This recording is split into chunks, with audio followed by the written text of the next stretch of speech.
complete college basketball's greatest rebound and rebuild with a championship. If you're going to war and I'm coaching, I'm taking these guys. Baylor, kings of college basketball, #1 in the land, and the trophy is coming to Waco. Baylor, one of the great turnarounds in college athletics history, national champions in year 18 for Scott Drew. Our fans that have been with us for the lean years, the good years, and our administration, President Livingstone, Mac Rhodes, they all deserve this. The city of Waco deserves this. Hey, Texas, we got a national championship too. The state deserves it.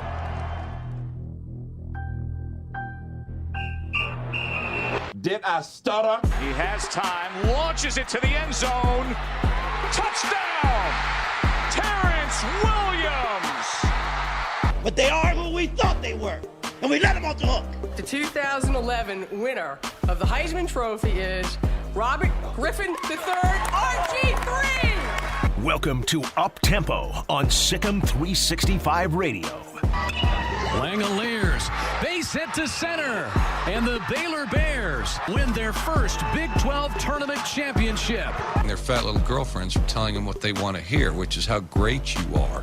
I'm a man. I'm 40. Call us on the Impact Health Labs caller line at 254-339-1122. Hello? You play to win the game. Yep, just ready for OU. You can't handle the truth. Here's Drake Toll.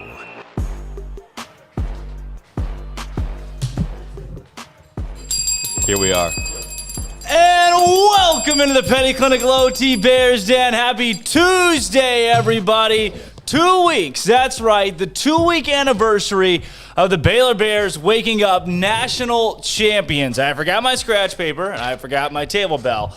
But we're ready to rock and roll today on Up Tempo. Drake Toll alongside J.D. Pickell, Armstrong Sims. Cole is with us again today. Hey, Cole. Big Cole with a Chewy shirt and the mullet, baby. He's got the Chewy shirt. No games being played, except for Bear games. That's right. It's a big week today. Because Baylor has their spring game. We're going to see our first live action football this weekend. When you're playing each other, right? Which is kind of, it's not anticlimactic. It's just like, how much can you really get from it? But this weekend, it goes down at McLean Stadium. I want to know from you. You played college football. Allegedly. How much should we make of this spring game? It's a really good question. I think that's kind of the question that surrounds all spring games. Position by position, it means more, right? Wide receiver room, you kind of know what you're going to get. There's some newcomers with Drew Estrada and Tyquan Thornton being healthy again. So there's, I think, different things to learn. The obvious one, the elephant in the room, is who's playing quarterback. And like I said yesterday, I think Jacob Zeno can win the job. They won't announce it. I think he can win the job in-house with a great spring game. If he's just far and away the best guy, he's going to be the starter. I don't think he can lose it. I think that someone else can. I think he's the only one that can win it on Saturday. Outside of that, you're just going to get a good flavor of who's a gamer within your spring game. So I think Blake Shapen's another guy that I'm keeping an eye on. As I've said all spring, I'm a big Blake Shapen guy, but I think it's Zeno's to lose. Really? Big Blake Shapen guy. From your perspective, though, and what you've done in your spring games that you've had. Did you guys have spring games? We had spring games. Had spring games. Okay. How much did you make of that as a player? That's a great question. It really does go back to if you have a position battle. I mean, there are guys that aren't even full contact in spring games. We had another back who was all league the year before. He's what you call whiz tempo, meaning if you get close to him, they're blowing the whistle, the play is over. So whereas for, different position groups, it just means more because you're fighting for a roster spot. I mean, a great spring game can really catapult you into a conversation of, okay, he was going to be a guy that was maybe on the fringe playing special teams to where, okay, now he's rotating different series and getting snaps. So I think it means different things for different people. At the end of the day, though, it's fun for a head coach to see, okay, you're rolling the ball out, you're playing live football, and you're going to learn about what your team does in game-like scenarios as opposed to playing situational football all spring long. 254-339-1122. Phone lines are open. You can call us or text us on the Riverbend Liquor and Wine text line today. Talking some spring football action, recapping a little bit in basketball. Yesterday, Chet Holmgren, the number one recruit in high school basketball, committed to Clemson. Have you seen his high school stats? He committed to Gonzaga. Gonzaga? That's what I meant. Did not see his high school stats. Are they ridiculous? Like 21 points, 13 boards, 5 blocks, 80% shooting from the field. Just stupid. But he also 80% shooting from the field. Yeah. Holy cow. Yeah. But he also weighs like $105. It's dark. There's a breeze. He's going over. Oh, it's dark. Timber. Yeah. How tall is he? He's a big boy, isn't he? 6'10", maybe. Really? 6'9". Yeah, he's tall. Huh? He's a big dude. Chet Holmgren can shoot from the outside. Number one recruit. But they also lost Jalen Suggs yesterday. Have you noticed? Have you folks at home noticed? Have you noticed? Anybody noticed? Jared Butler's gone dark. He's gone quiet. 0 dark 30. Haven't heard anything from Jared Butler about a decision. Which is kind of surprising. You would think after the parade, he'd be one of the first guys to say, hey, I'm out. It was a great run. I'm out. I gave it all to Baylor. I don't owe y'all anything. I'm going to the league. Thought we would hear something by now. I thought we'd hear something by now. We haven't. Matthew Meyer, though. Haven't heard anything from him either. 70-30. 70-30 he comes back? 70-30 that he comes back. He told Kendall Kaut yesterday. Matthew Meyer said that? Okay. Yep. I like those odds. 70-30. I'll take that. I do too. I'll take that. I think he's coming. I think Matthew Meyer's coming back. That said, wildly surprised. You would assume. So Matthew Meyer's now declared. Mark Vital is declared. Yes. And Davion Mitchell is declared. Haven't heard much from Maceo Teague, but he celebrated Maceo Teague week, so there's a lot going on there with him. That said, Jared Butler, again, you full well expect Jared Butler to come out and say, hey, I'm going to the NFL. Hopefully he doesn't go to the NFL draft. Come out and say, I'm going to the NBA draft. I mean, the guy's a first-round draft pick. At least declare, and then, hey, I'm going, but I'm leaving my options open. He hasn't even said that yet. Yeah, you kind of wonder, why would you not say it already? Like, what is he waiting on? Is he waiting for the Matthew Meyer decision, if he's going to come back or not? Does that have any weight with his decision? You would think not, but no. I mean, at this point, you're like, well, why hasn't he declared? You know, I think that's kind of the biggest eyebrow raiser to me. I still think he'll declare. I'm confused why he hasn't done it already, but I still think he's probably gone. Don't you? 254-339-1122. The phone lines are open. Call us, text us. Jared Butler has not declared for the NBA draft yet. I assume he will at least declare. I'm still a guy that's 50-50. I still think Jared Butler? I'm still 50-50 on Jared Butler. So you don't assume he's going to go? I don't assume he's going to go. I'm not going to just automatically assume that he's gone. I really won't. I really won't. My question is, why not? I would love to see him come back, but again, why not? I think Jared Butler, for a major part of Jared Butler, he's a culture guy. He's a culture guy. So I love the fact that Jared Butler has not declared yet. If I could be in his brain right now, I can only assume that it's do I go back to what I know? Do I go back, try to win another championship with Scott Drew, stay in that culture, Harris Creek's right here. What do you do? That, or do you go play professional basketball with the big boys and the men? And I think Jared Butler could do it, and he could thrive doing it as well. That said, I just don't know if he's, from a culture standpoint, ready to take that step into the NBA. Maybe he is so in love with Baylor, Scott Drew, and what they have going on here that he stays for another year. Where is he at in his degree? Do we know? I would assume he's probably graduating. Because he'll graduate this spring, won't he? I would assume. He's a junior, I think, by eligibility. Yeah. I mean, that would be the one reason I'd be like, a guy like Jared Butler probably wants to get his degree. So I'm thinking if he had another year, maybe he sticks around to finish that out. But at this point, I don't think that he's going to have a season that will catapult him too much higher in the draft stock. Like, is he going to go much higher than 20? I would hope so. I would love for that for him. I don't know that that's going to happen after the season he just had, where he was All-American first team, Final Four player of the tournament. Like, he did a lot of things to help himself. I don't know that there's a lot more that he's going to accomplish that's going to move the needle draft-wise. Right now, Butler currently sits on the latest ESPN mock draft. So I'm looking at, we just got through the 20s. Still not seeing Butler. That's interesting. So Alan Flanagan from Auburn is a late second-round draft pick. He has declared that he's going to stay at Auburn. Okay. So similar, for perspective, Matthew Meyer sits right behind him in the current draft mock draft. But so Davion Mitchell's at 7 right now. Davion Mitchell's a top 10 pick. Here's Jared Butler, Los Angeles Lakers at 23. Okay. Is where ESPN has him right there. Which feels right, doesn't What's it? that check? What's that check that comes with 23? Dude, a lot of zeros. Family's good. Family's good if you go number 23 in the draft. And my question to you is, do you think he goes a lot higher? Does he have the potential? Let's say Jared Butler comes back and he goes for, let's be crazy, 20 a game. He goes for 20 a game. He's the main scorer. Let's say Matthew Meyer goes and Jared Butler is your guy. Does he help himself a lot draft-wise, do you think? Does he go higher than 23? Well, Davion Mitchell. Look at Davion Mitchell this year. Propelled himself in the top 10 with a big postseason. Davion Mitchell is a freak athlete, though. I don't know that Jared Butler's a great player. I don't know that he has the physical tools that Davion Mitchell does, though. Agree. Would you agree? I would agree.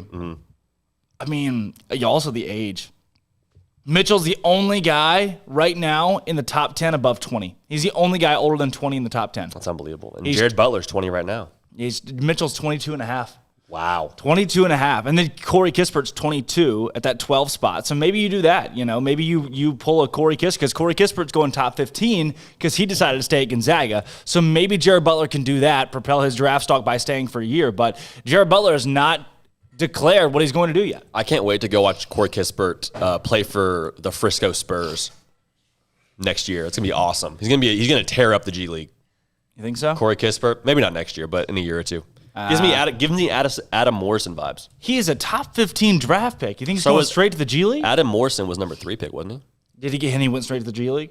Pretty quick. Straight though. Pretty quick. No, I don't know if he went straight. Yeah, I don't know if Kispert will go straight to the G League, but maybe. I mean, really think he's a G League player in a year or two. I don't think he's gonna stick around. Do you? I don't know. I haven't decided. I didn't see anything from him in the national championship. You can't tell me Corey Kispert played in the national championship game. They ISO'd him and Timmy to death. Yeah. Like, they just ISO'd the heck out of them. You can't tell me Corey Kispert played in the national title. You just can't. You were there. You would know if you didn't see him. I had a dream about that last night, about the national championship. I'm still just kind of – I had a dream that I was looking for tickets still. It was the day of the game, and I hadn't left my house yet, and I just assumed that I had tickets, and I looked at myself in the mirror. I was like, I don't have tickets. So searched far and wide for national title tickets and couldn't ever find any and couldn't watch the national championship there. Really? Only to wake up and realize that I did. I did, in fact, watch the national championship live. Where are your tickets from that game? It was scary. Were they digital? Mobile. They were digital, yeah. I just didn't feel like... Yeah. If you Why risk print it? off a sheet of paper. Why risk it? Yeah, exactly. Got G-Dub on the phone line today. G-Dub, what's going on? Happy Tuesday, man. Happy Tuesday, guys.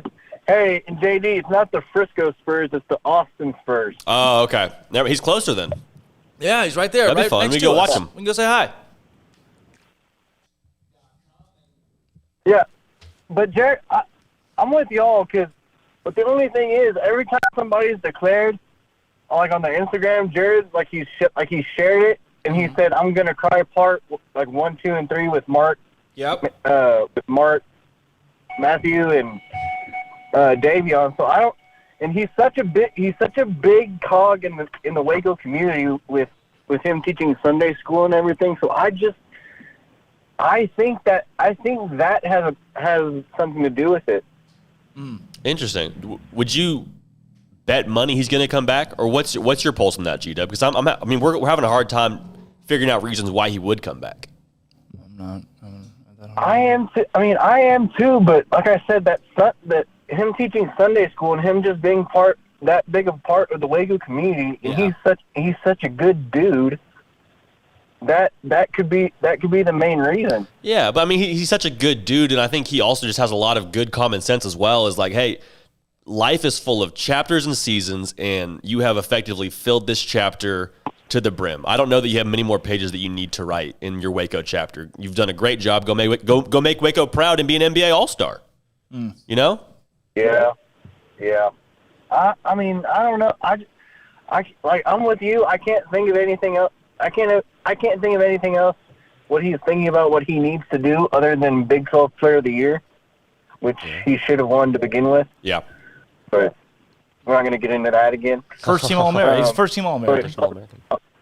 Other than that, he should go get his paper. But I don't know what's going through his head. I'll say this: he'd be probably the front runner for Naismith Player of the Year next year. Yeah. So maybe that in itself gives him a boost to want to come back. But he's not the dude he's not the kind of guy that's looking for individual awards, though. That's also true. It doesn't seem like it's in his DNA. It's also true. Also, you talk about helping out a church.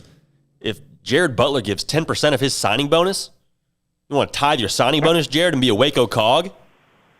Yeah. Just in terms of being a cog, you're lit up at that point. Then if you think, then here's the one negative I think he has if he stays. Because if he stays, he starts. LJ or Flagler comes off the bench again. He doesn't want to do that.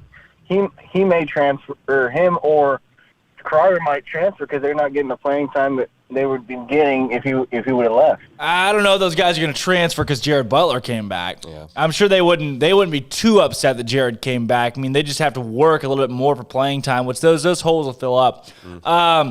G-Dub, let me give you the Bear Games question of the day, though. I know you had one. I want to bounce mine, and then you bounce yours.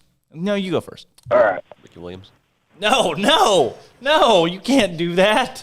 Can't ask Ricky Williams question? No, we'll ask the G-Dub.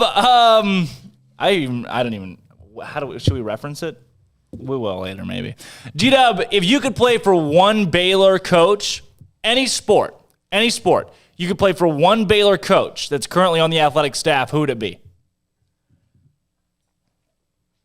Ooh, I know that would be it would seem like a slam dunk right now with Scott Drew. Yeah. But Dave Aranda, it's either my top three would be either Dave Aranda, Scott Drew, or Coach Rod. There you go. Coach Rod would be a fun guy to play for. I'd like to play. Here's the deal, though. It'd be a good old time.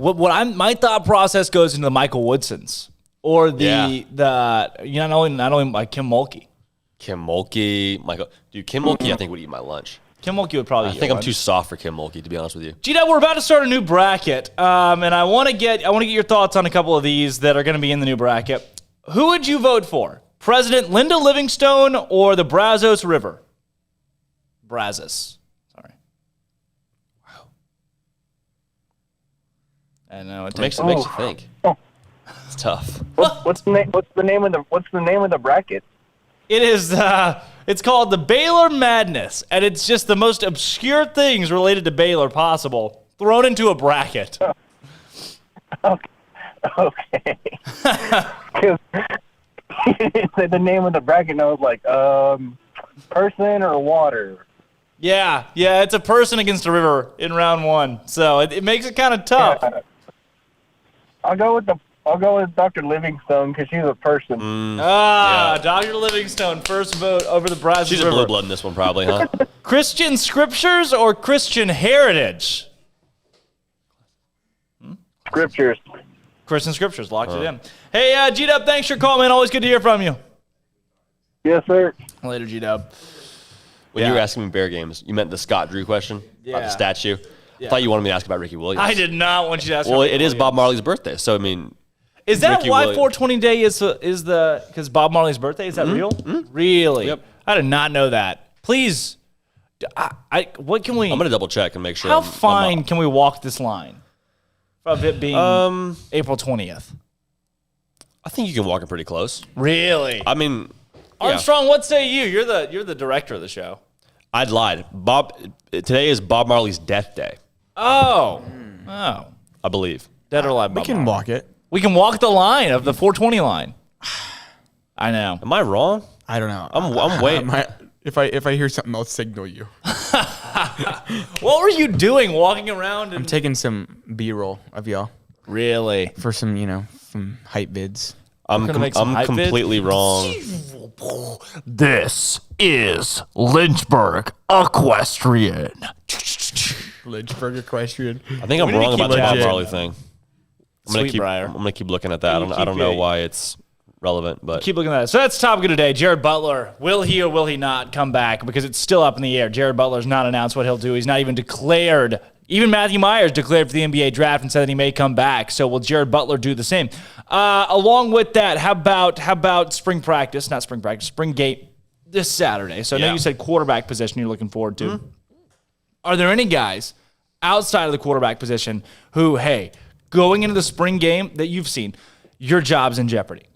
Wow, that's a great job's in jeopardy. I don't know about jobs in jeopardy so much. I think there's some guys that can really help themselves in terms of breaking into the starting lineup. Drew Estrada, I didn't realize this. I saw him up close. Dude is muscled up.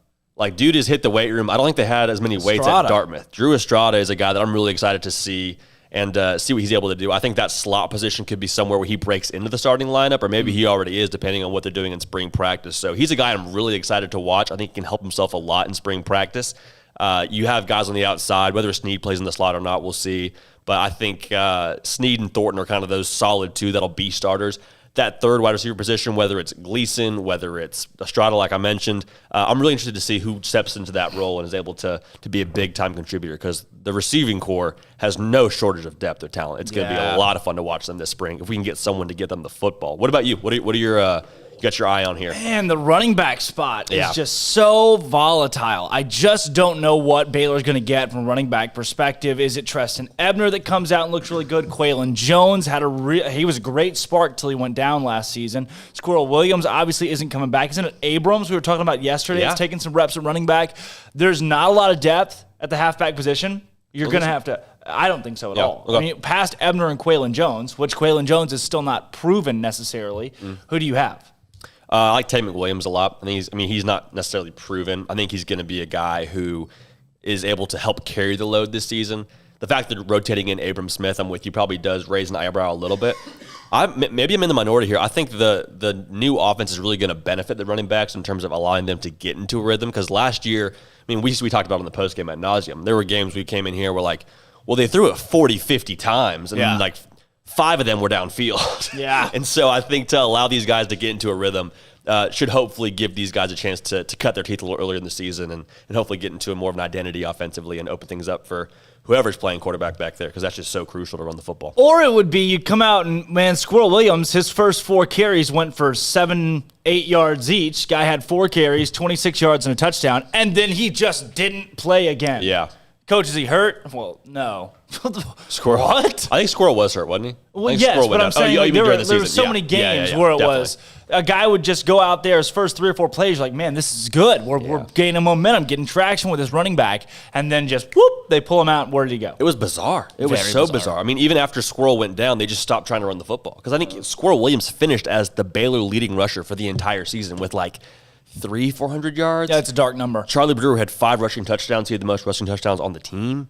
So just dark, stuff like that. It's dark numbers. You got to control the line of scrimmage. You got to at least try to control the line of scrimmage to keep the opposition honest, and they did not do that at all. So I'm excited for this new look offense. In the first hour of SicEm365's Up-Tempo is brought to you by Banson Business Services, owned by Baylor grad and SicEm365 premium member Jonathan Green. Banson Business Services offers a full suite of business support and financial services. Banson specializes in bookkeeping, payroll, outsourced CFO services, and consulting.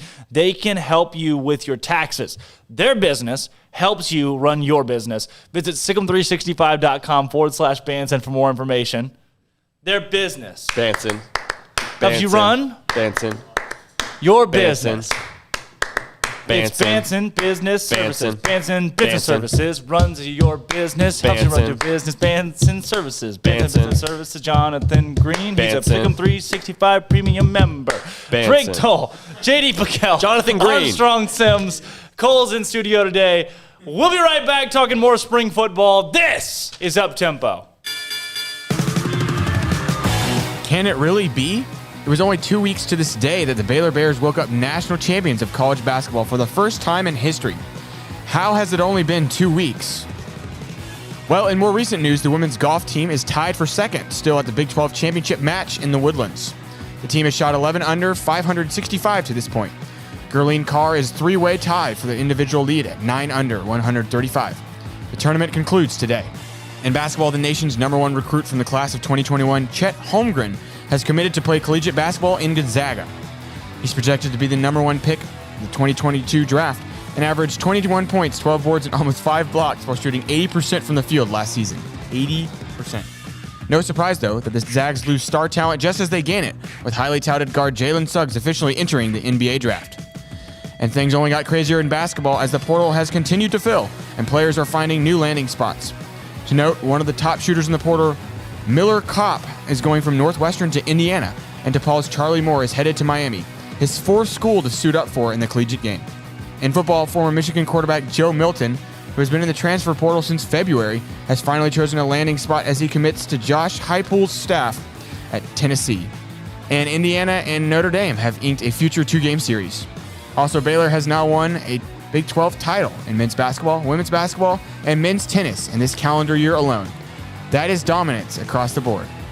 I'm Armstrong Sims, and that's all the news that is news in college sports. This has been Armstrong's Minute on SicEm365 Radio's Up-Tempo. How can we help you? That's a question we ask every day at American Bank. Hi, I'm President and CEO Dana Hassel. Our commitment to our customers is what drives us. It's why we've invested in new branch buildings and technology like ITMs that let you speak to a teller face-to-face from your car. It's why we work with local businesses, helping Waco grow and thrive. And it's why decisions about your accounts and loans are made here in Waco by people who know you. How can we help you? Find out at American Bank, member FDIC. At Ideal MRI, we feel blessed to be a part of the Waco community. We're a small family business right here in Central Texas, and our goal is to bring down the cost of healthcare while maintaining high quality. At times like this, the cost of healthcare has never been more important, and unfortunately, significant illnesses and injuries still occur. That's why Ideal MRI is open and here to serve you through the difficult time. We offer premium MRIs just like a hospital with state-of-the-art technology and specialists, but you'll pay less. Sometimes thousands of dollars less, whether you're using insurance or not. At Ideal MRI, we accept most insurance and there are no hidden costs. Even offering financing if that's needed, everything included in the price, and you'll not get something as a surprise in the mail later on. If you need an MRI, ask your doctor about Ideal MRI. They'll know. You can schedule an appointment safely from home online in minutes at idealmri.com or give us a call, 833-IDEAL-MRI, idealmri.com. Texas Board Certified Personal Injury Trial Lawyer and Baylor alum David Willis and Baylor alum Parker Willis are ready to help if you or a loved one has been wrongfully injured in an auto accident, SUV rollover, industrial accident, 18-wheeler crash, or were seriously injured by a defective product or recalled drug. Call them for a confidential and free case consultation at 1-800-GOT-HURT or visit them at texastriallawyer.com, principal office in Houston, Texas. Hey, this is Bryce Petty, former starting quarterback and two-time Big 12 champion, and I know firsthand the importance of being in top shape both on and off the field. So listen up, men. If you're feeling beat down day in and day out and looking for that high-performance edge that separates the men from the boys, then look no further than the Petty Clinic Low T in Waco. Petty Clinic is a comprehensive men's healthcare clinic with an atmosphere catering to men. Board-certified Dr. Kent Petty has a special interest in offering the highest quality medical care to men of all ages. Some of the services offered include screening and treatment for low testosterone or thyroid, infertility, high blood pressure, diabetes, high cholesterol, sleep apnea, while offering comprehensive wellness exams and complete men's health lab panels. High performance men, remember, it's not just a Petty thing. This is Bryce Petty, encouraging you to reach out and Google search Petty Clinic Low T or go to pettycliniclowt.com and get your complimentary lab screening today. Ram Truck Month means special pricing on the new 2021 Ram trucks at Allen Samuels. The three-peat Motor Trend Truck of the Year, Ram 1500 Lone Star Crew Cab, has special values up to $5,500 or 0% for 84 months. Allen Samuels, located at 201 West Loop 340 in Waco, Central Texas' new Ram commercial truck headquarters with 3,500 and 5,500 chassis cabs and other great work trucks. Visit Allen Samuels today. It's Ram Truck Month. Come by. Let's be friends. See dealer for details. All offers have credit requirements. Stepping into a new pair of boots is great, but stepping into the boots of a U.S. Army officer can also add confidence and leadership skills to your son or daughter's career path. There are more than 150 occupational specialties to help them find the best fit for their future. See all the things your son or daughter can achieve in our boots at GoArmy.com. U.S. Army Waco Recruiting Company, 254-598-8131 or 254-776-1543. Welcome back to Up Tempo on SicEm365 Radio. Call us on the Impact Health Labs caller line at 254-339-1122. Sit down, Bob. I'm not happy, Bob. Not happy. Now, back to the Bears Den with Drake Toll and J.D. Pickell for the Blonde Boys Power Hour.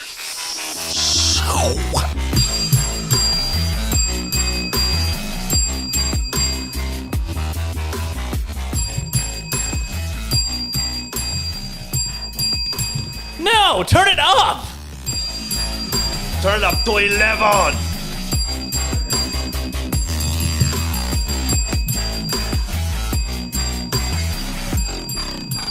Welcome back into the Petty Clinic Low T Bears Den. Happy Tuesday, everybody. You gotta have a little fun every now and then. Gotta have a little bit of fun. This thing fits snug, by the way. I could take a hit from Clay Johnson and be good to go. Can you get it off? Can you? Oh, okay. There it is. I was worried there for a second. That thing's got a lot of lice in it. I know. I have lice, so now it has more. Wow. Yeah. What a lice plus lice, it cancels out. Two positives, you square root. So Armstrong's got a 420 story that he's going to tell everybody in the studio. What's 420? 420 is today. It's today's date. Oh. And apparently, can we not tell it? Can we not tell it live on the air? You want me to tell the story? Yeah. But before, let's preface it by saying 420 for those that are. I don't know that it was on 420. Well, now if you don't tell it, everyone's going to be fine. like, "What's Armstrong's weird 420 story?" Exactly. I backed him into a corner with that. 420 is National Cannabis Day. Hempophilia. Yeah. I think that's a Lumineers song. That's a funny one. So this is the only way in which we'll celebrate is by Armstrong telling this story, and we will not celebrate it any other way. Yes. We're not going to recognize it. The story I just told you. Yes. Yeah. Okay, so when I was in high school, we had I don't have a camera on me right now. The voice of Armstrong. When I was in high school, we had a Taiwan exchange student stay with us. A Taiwanese exchange student. Okay. Whatever. Let's be politically correct.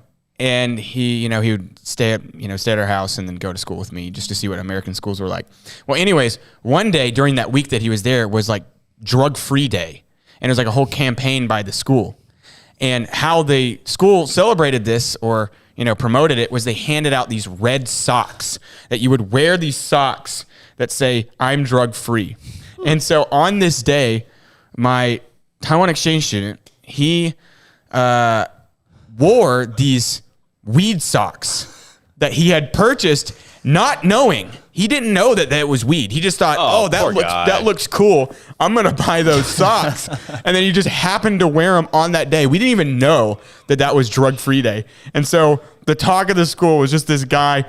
He was just walking around in his weed socks while everyone was supposed to be wearing their drug-free socks. And no one could tell him to take off his socks or to change because it's a Taiwan exchange student. Like, you can't tell him that. And so, no one felt No one wanted to tell him out of love? No one wanted to say, No, man. I'm saying, people told him, and then he realized. But, the administration couldn't be like, hey, you're in trouble. Because, it's an exchange student. What are you going to do? So, that was just pretty. Floral patterns. It was legendary. There was a long period of time in my life where I could have done that same thing, too. As much as I want to judge him, I probably would have been not that I would have bought the socks, but I could have seen him and been like, that's leaves. Yeah, cool leaves on a sock. Yeah, that's tough. That's a tough deal. It's a tough deal, man. It was hilarious, though. That is really, wow. We've all been there. Glad we got to celebrate today with that story. And that is the only way in which we'll celebrate today because we're not going to recognize it as a holiday. We own Up Tempo will not. We were someone, I won't name who, in the studio asked to have the day off today. Thought that it was a big enough holiday to have the day off. I won't say who. Cole. Well, it could be me. I'm just going to say. No, actually, I'm not going to say that. Yeah. Say that. We are walking the line. Armstrong gave us permission to walk the line, and we are walking it. Yeah. Who sings it? John Cash. Lady Gaga. Very nicely done. Spring ball comes up this Saturday. Spring game. Marshall Burns asked yesterday. He had some Q&A for JD, some Bear Games questions of his own for JD. Oh, nice. Says, just saw the football questions. He says, number 3, what position did you play at Cornell? I played running back on the roster. My senior year, I lined up pretty much exclusively in the slot, and I played some Wildcat quarterback. What? Yeah. Wildcat quarterback? Well, Wildcat quarterback. You did score a touchdown against Delaware. Did not score a touchdown against Delaware, unfortunately. You scored a touchdown you scored like what? A handful of touchdowns. Scored a handful. Yeah. Scored a handful in my short career, but I didn't play college football. I hit a 3 in an intramural basketball game. That's basically the same thing. If you think about Same feeling, I'm sure. If you think about it. I've never hit a 3 in intramural basketball. Really? I played intramural basketball. Adrenaline. I played intramural basketball as well. Never hit a 3. Really? At Cornell? Yep. You played the football players would play intramural basketball? Oh yeah, they didn't care what you did. Really? When you're off, they're like, you're not actually on scholarship, so they can't tell you to not. Or what do you mean you're not actually on scholarship? So I think you've walked us through this before. So the way that conference works, and a lot of other conferences at the FCS level, is your financial aid. So you are essentially the same financial aid playing ground as everyone else. So based on what your parents make is what you'll get financial aid for. But that's the same as Jimmy John from the engineering quad. No, like, that's the from same the guy. sandwich shop. What a fake name that you've used today. Wasn't it John Jones earlier John Jones, from UCLA? he's in the portal still. Okay, let's use John Jones, for example, here. Walk me through it like it's John Jones. So if John Jones is an engineering student, doesn't play any sports, he is entitled to the same financial aid as our starting linebacker because they're both effectively students, and there's no like athletic prowess that's awarded, if that makes sense. So you're not priority for classes, you're not special dining hall, you're not special living. I mean, it's just all, once you're in, and that's kind of where the perks end, which is great, but that's kind of where the perks end. So you're just doing it for the love of the game. Doing it for the love of the game and to get the chance to play Division I football, which was a dream of mine. But so to answer that question, I played running back. Marshall Burns did not ask this, but I'm going to ask this as question number 1A. What was the hazing like? Was there hazing? There wasn't any hazing. And I'm not just saying that to try and cover any what's the word? Covering my bases. Okay. That's a different sport, but there was like a portion of like a get to know you portion that we did during camp, which was funny. Whoa. Like, why is that get to know you during camp if you're a freshman?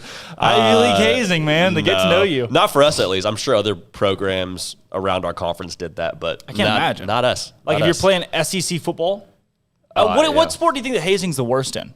I bet baseball's pretty bad. I bet baseball's baseball and basketball are probably pretty bad. I bet football's worse than basketball, I bet. You think so? Basketball seems much more business. Just basketball seems very like, I would say of the three sports, in an odd way, basketball is maybe the most individual. Yeah. Baseball, you could definitely make the argument because baseball, you're a pitcher. I mean, you control the game. That's very individual from a playing standpoint. I would say when you think about off the court, basketball is really individual most places you go. Look at the transfer. Look at the transfer portal. I would agree. 100% agree. Baseball is a cult. Not in a bad way, Yeah. but like baseball, I see is that when you're on the baseball team, it's like a rite of passage that you go through, that the hazing process that's very prevalent. Yeah.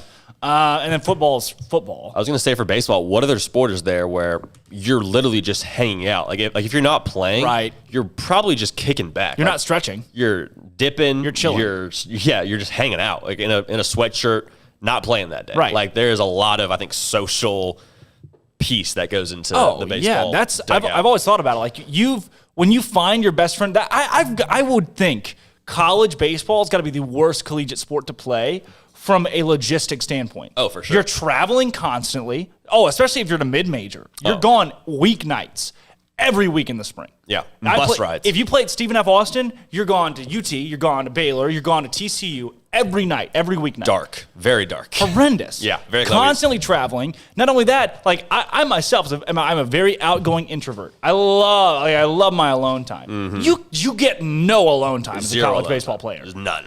Zero. And I even- respect the heck out of the guys that do it, though. Oh, and the games are so long. Dude. Yeah, we got a doubleheader tonight. Starts at 4:30. Yeah. Play until 10:30. Just if you're a bullpen pitcher, you're just sitting there. Yeah.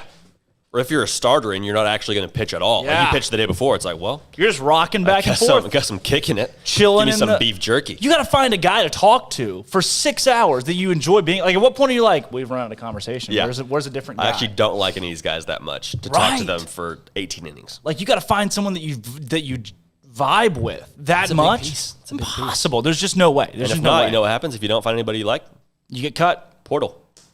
You hit the portal. You hit the portal. You hit the You go portal and find- you say, I want to find some people to talk to that I actually enjoy. Because in basketball, it's not like that. You don't get like time to sit on the bench in the middle of a game like, hey, bro, so like, what's for dinner tonight? Yeah. Baseball, what else are you going to talk about? Yeah. That was a hell of a curveball right there. Yeah. He is dealing. Got about It's another one. 15 other. Yeah, that was pretty fast. How fast was that? Another good curveball. You start playing games. Yeah. He got it. You start doing chants. That's why we see so many great skits out of the baseball community. Yeah, because That's they're why. bored. They're great. They're so bored. Baseball has got to be the worst sport to play at a college level. You're not getting paid to do it. No. It takes up so much time. I will say this too. So hard to go pro. I played high school baseball for a little bit, not for very long. I hate being like all the talking heads on ESPN. Like, yeah, I played in the NFL. I won't be that talking. I won't be that talking head. But I will tell you, there is no sport more draining for me than baseball. In an odd way. Football practice, you're going 90-0 for 2 hours in the heat of the summer in Arkansas. But in baseball, it's like, hey, you're running the foul pole for like 7 minutes, and you're just sitting there for 35. Yeah. In the heat, just sitting. Just kicking it. Watching Hat someone else on. do something. Can't take your hat off. And then you're running again, and you're going full speed, and you're sweaty, and then just Now we're doing short toss. Yeah. Like, what? And then by the time you get to the it's been 4 hours by the time you're at the end of it, and you're just worn out, and you do it every single day. Props to the guys that do it and do it at a high level, because that would, like, I don't have the attention span to be locked in for that long with anything, let alone baseball. Baseball. You know? I love the sport I of love baseball too, yeah. It's fun. But also, it's like, God bless, I've been out here forever. It's hot, and baseball wore me out. Different people play baseball. Oh, you gotta have a different set of and you can have your physique can be literally anything. Yeah. You can look however you want to look and be great at baseball. David Ortiz. Yeah. Babe Ruth. Bartolo Colon. Prince Fielder. You look at Bartolo Colon and you're like, you own a burger place and you cook burgers. And you get high on your own supply. Yeah. A lot. But no, 420. Nice. Great reference. I didn't think about that. Also, none of us here smoke weed. Like, can I just say that? None of us smoke weed. Is that crossing the line? Is that important to say? To say that we don't do drugs, is that crossing the line? Is that fair to say? Because I feel like we left that up for debate a little bit. We're saying, like, maybe we took the day. Like, I just want to make sure that's, like, is that out fair? there. Can we say that live on the air? That's a good thing. Okay. Cool. Right. But can we say it? Because I already did. Yeah, because I also don't. We're just checking gauge in the room. Yeah, we're good. Okay, cool. We want to let the folks at home know. Do or done? Do or done? Neither. Neither. I'm going to go with neither. We're all nodding our heads yes for neither. Yeah. We're all nodding our heads yes for neither. Fair question. So, very fair great question. But glad we get that out of the way. Yeah. We got Cam. Cleared the air. Cam's on the call. Natural segue. Cam, what's going on, Cam? What's up, guys? What's up, Cam? Cam, do you play baseball? Yes, that's my favorite sport. Okay. Cam hits dingers. Walk us through the mindset of that long practice. I mean, you're kind of worn out. I mean, does baseball wear you out? Yes, it does. Why is that? Why do you think baseball just wears people out so much? Because baseball, you have to sit there, and there's so many different plays that you go through, and you have to practice all of them. But then there's some that you can't practice. You just have to use your IQ. I think baseball is the sport that takes the most IQ to be good at the game. Wow. I would agree in the fact that there's so many. There's an endless array of scenarios. Because you add a person to first base, add one to first and third. Now you get it's a different mindset for, do I have time to touch 2 and go 1? Do I have time to tag 3 and go 1? Yeah. So much you got to process on every single play. Like, you got to be ready for anything. Absolutely. As soon as the ball comes off the bat. I agree with that. IQ, not only that, the IQ to see pitches. Like, is this ball going to break? What was that, Cam? Yeah, help me out with that, Cam. Yes, I agree, because what coaches teach is that think fastball and adjust, and that's what you're supposed to do. But it's hard to adjust whenever you're in the batter's box and he throws a 89-mile-per-hour slider and you think it's a fastball, and about 3 feet from the plate it breaks into the left-handed batter's box if you're a right-handed batter. Then what do you do? I think the hardest thing to do in all sports is hit a baseball. Yeah. Got a round ball, round bat, and they're both about this big. Yeah. And you got, 66 feet away. And not a lot of room gunning for it error. at 95. Yeah. Not a lot of room for error. You got to hit that. Yeah. Like, what the flip, man? I remember, that's got to be maybe the toughest thing to do in sports. Oh, it's got to be, so hard. 100%. That or taking a tennis serve. So that and kick a field goal. Kick a field goal would be tough. Kick a field goal would be tough. Cam, so what else do you play? Do you play baseball or more than that? Little Cam day. I played basketball for a little while, but now I'm mainly focusing on baseball. I play football with my friends, in the street, but that's about it. Yeah, there's time for that. There is, yeah. I love playing backyard football. I love so fun. backyard football. So fun. Cam, yeah, so out of all of those, would you say that baseball wears you out the most of all of those different sports? Yes, It's especially draining. in spring baseball, the season, it goes all the way into the summer, and sometimes when we play on turf and it's 105 degrees outside and it's just miserable, but I love the game, so I keep doing it. Kid loves the game. They love the game. It's draining. Very draining. Cam, we got our Bear Games questions of the day for you today. This one, of all the coaches on the Baylor staff, Baylor Athletics, from Dave Aranda and Scott Drew, Kim Mulkey, Michael Woodson, Paul Jobson at soccer. I'd love to play for Paul Jobson. Yeah. Who would you want to play for? Which of those coaches would you want to play any sport for? Clark? Well, depends because Scott Drew would be awesome to play for. Well, can I choose any sport for them to coach, or is it just their sport? You can have any sport. So any coach, and they can coach you in any sport. They're just going to be your coach, your life coach. Yeah, I would probably choose Scott Drew. That's pretty good. Low-hanging fruit there. Cam, you have a question? You calling? You want to talk about something, boss man? Not really. All right, I love it. I just want to make sure. Cam, how soon are they building the Scott Drew statue, boss? Oh, they better be coming. I don't know. Where should they put it, though? Should they put it right outside the Farrell Center? There's so many places they could put. Should they put it right over by the RG3 statue? Or, I mean, they could put it anywhere. I say by the new stadium. They haven't put a lot of statues over there by RG3, though. There's now 3 statues over there, so you kind of got statue row. Do you build like a statue row? But I get it. I think you. What are the other 2? Am I just missing the boat? 2 Medal of Honor recipients. Oh, okay. Yeah, I didn't realize that. Those are really cool. I saw those last football season. Those are really cool. Yeah, they are. Cam, you coming to the spring game? Probably not, but we're going to try and make some of the regular season games. Okay. Home games. Good deal. Beauty. Cam, what? Is the TCU game's in Waco, right? Yes. TCU game is in Waco. No, it is not. It's in Fort Worth. Because we played in Waco this past year.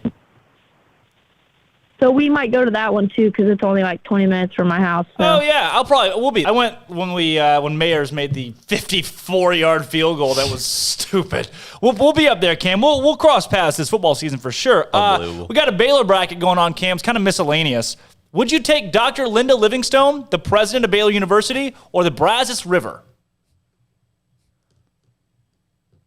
How does this work? Yeah, I know. That's the best part of the bracket, is that there are no rules, that you just pick one, whichever is your favorite. Kind of like the show. No rules. 0 rules. Rock and roll. Except for One the rule. guys. Home by dinner. Yeah, probably the Brazos River. Wow, we got a 1-to-1 tie between Dr. Livingstone and the Brazos River. I like it, Cam.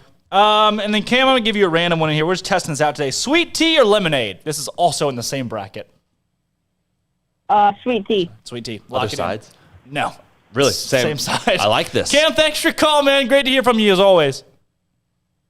All right. Bye. See you, Cam. All right. The things I like bracket. I'm all about this. It is. It literally I'm here is. for this. I'll tell you how it kind of originated in a second. Hey, G-Dub, what's going on, man? Hey, I forgot to ask on my question. Yeah, Heck yeah. Ask away. All right, so say Mark Patterson. Okay, Baylor basketball has one walk-on spot left, and you can pick anybody from any sport that's not women's basketball. Who are we going with? I'm going with Jared McKenzie. Ooh. Oh, you think McKenzie's good at basketball? Oh yeah, maybe. Dude, he just seems like an all-around athlete. Yeah. Who are you going with? I'm thinking JT Woods is an athlete. He's tall. I'm thinking JT Woods could do some damage if it's only defense. JT Woods is my guy. About quickness, Jalen Petrie. Jalen Petrie on a basketball floor? I don't want to see that. Give me Jalen Petrie. Yeah, I'm with it. So, G-Dub, you said you're going with Jared McKenzie? Oh yeah. How come? I don't know. He's just such a. I mean, the ground he has to cover in center field is just ridiculous. Yeah. So he has the speed. He has the got hops. He has the jumping ability. Got hops.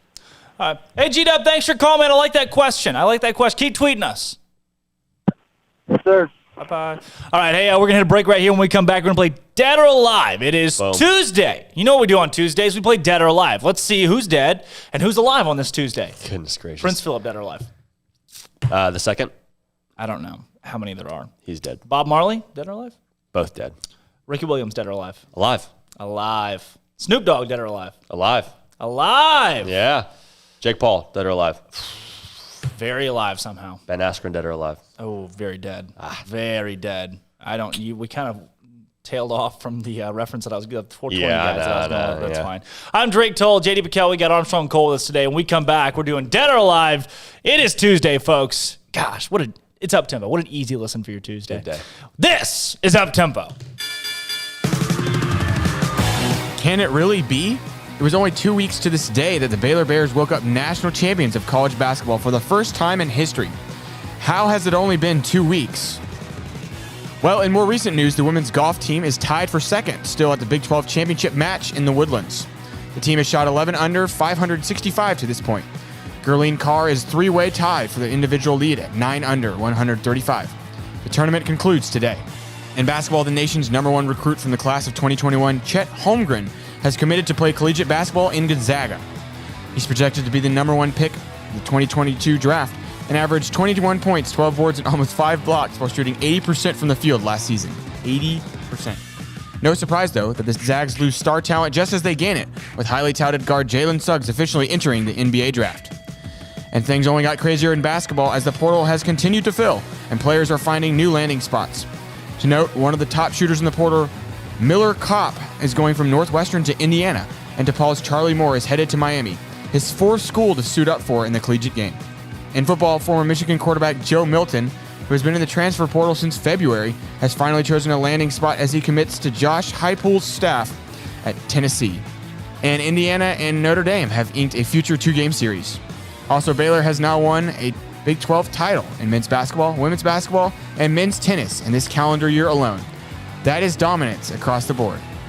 I'm Armstrong Sims, and that's all the news that is news in college sports. This has been Armstrong's Minute on SicEm365 Radio's Up Tempo. 1, 2. I'm in love with a man named Rudy. I'm okay with that. He knows exactly what I want. He keeps me coming back. He cooks breakfast, lunch, and dinner for me. Does the dishes too. I'm in love with a man named Rudy. Last name Barbecue. It sure is easy to fall in love with Rudy's tasty oak smoked barbecue. Next in line.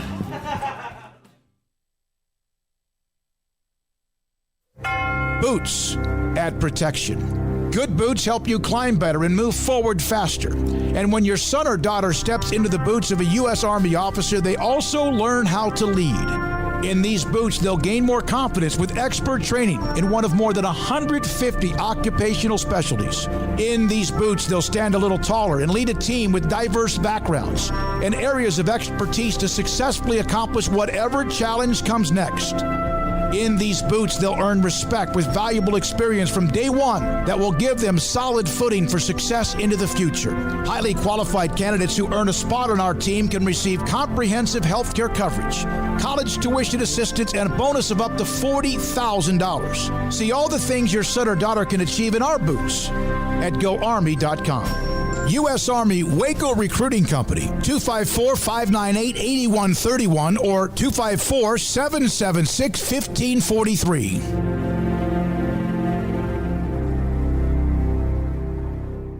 From the first workout to the last practice, sports is an incredible and rewarding challenge. Hi, this is Dan Ingham with the First National Bank of Central Texas, and we're proud to support each athlete, every parent, and our educators. From families, small businesses, to the biggest industry, we're here to help. With remarkable products like our free First mobile app, we've got banking ideas that fuel big dreams. That's the First National Bank of Central Texas. Familiar faces making local decisions. Member FDIC, Equal Housing Lender.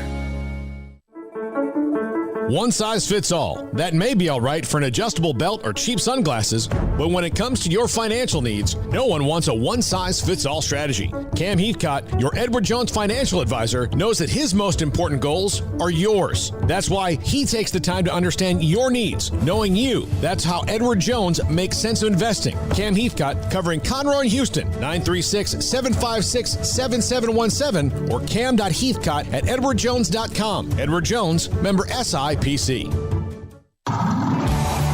It's time to fire up the grill, heat up the oven, or get that deep fryer going to enjoy the top quality products at Waco Custom Marketplace. Order 30-pound sacks of live crawfish by 6 on Wednesday. Pick up on Friday afternoon after 2 or Saturday. Enjoy the weekend. 30-pound sacks of live crawfish available right now for $4.25 a pound. Find all the crawfish boil ingredients you need, including red beef potatoes, sausage, corn cobbettes, and Louisiana boil seasoning. Make your order for live crawfish by Wednesday at 6. Pick up on Friday Friday after 2 or all day Saturday and enjoy the weekend. Waco Custom Marketplace, your home for fresh baked kolache, cinnamon rolls every day. Butcher shop to cut your steaks the way you want. Fresh seafood, summer sausage, boudin, house-cured and smoked bacon, spices, seasoning, soup mixes, and more, and weekly gift boxes for any occasion. Waco Custom Marketplace, 425 Lake Air Drive in Waco, or WacoCustomMarketplace.com.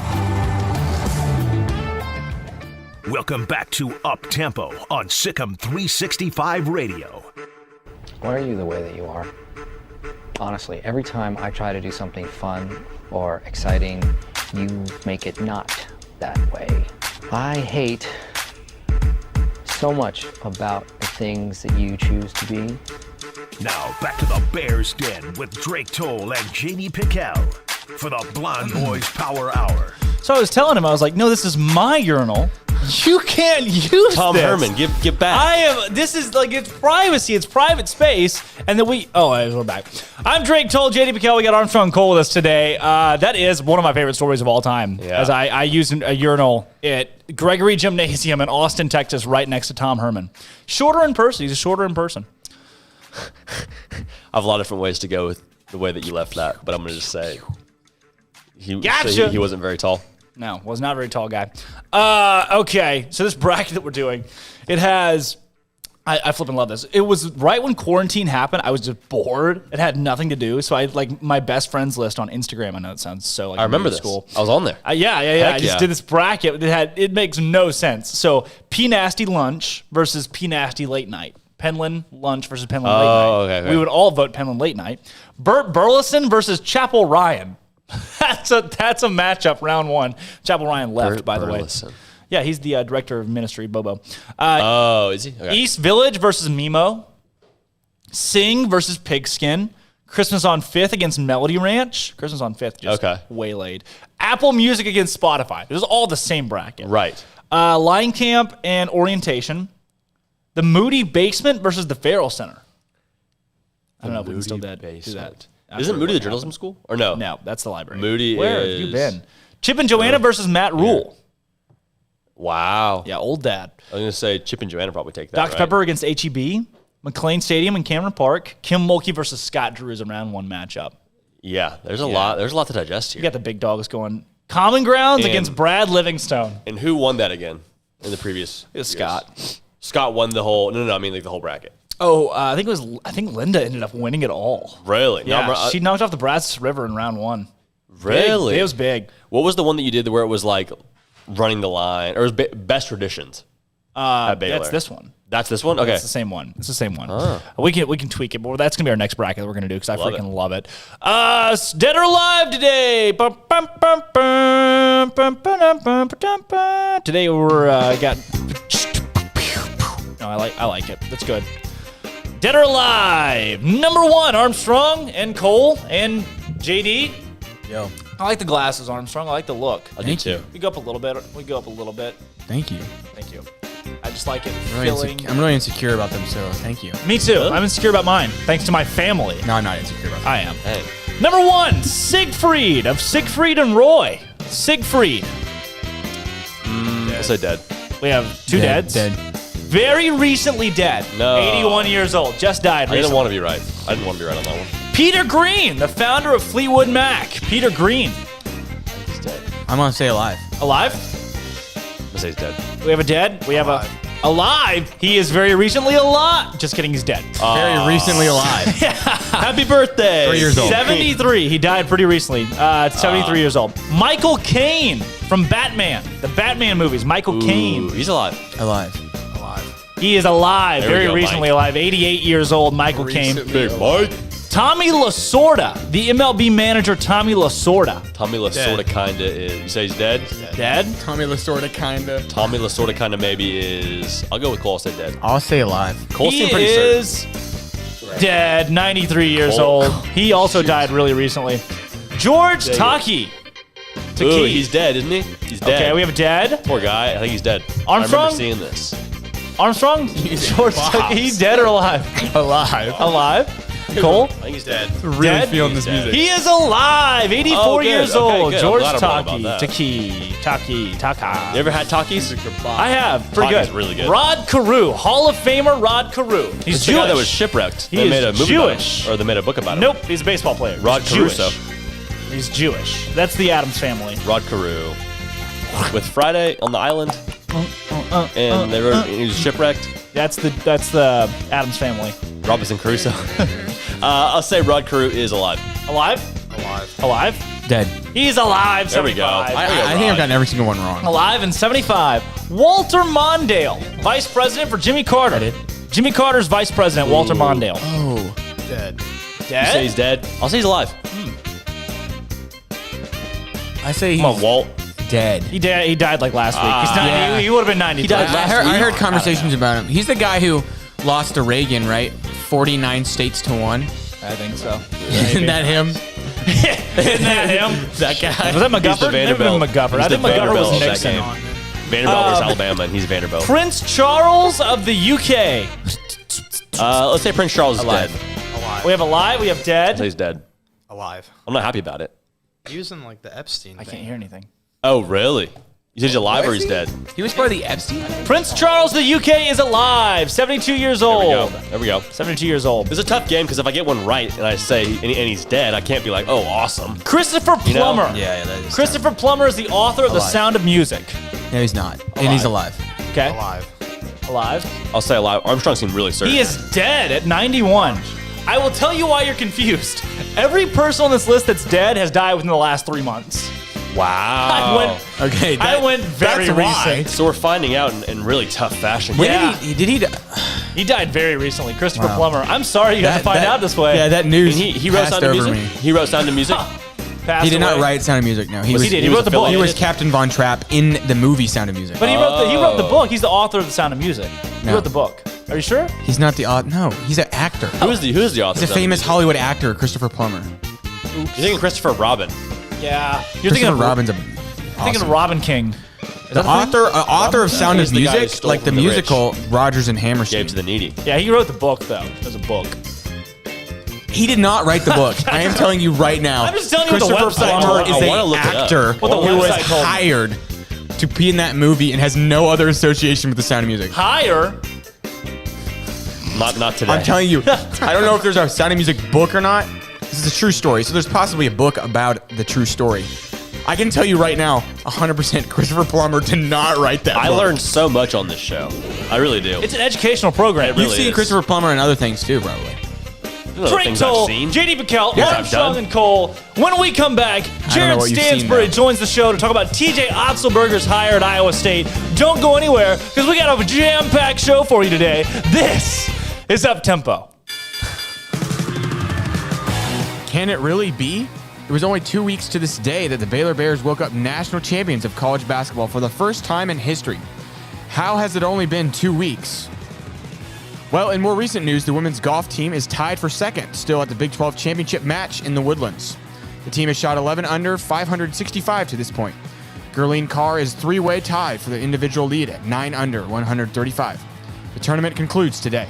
In basketball, the nation's #1 recruit from the class of 2021, Chet Holmgren, has committed to play collegiate basketball in Gonzaga.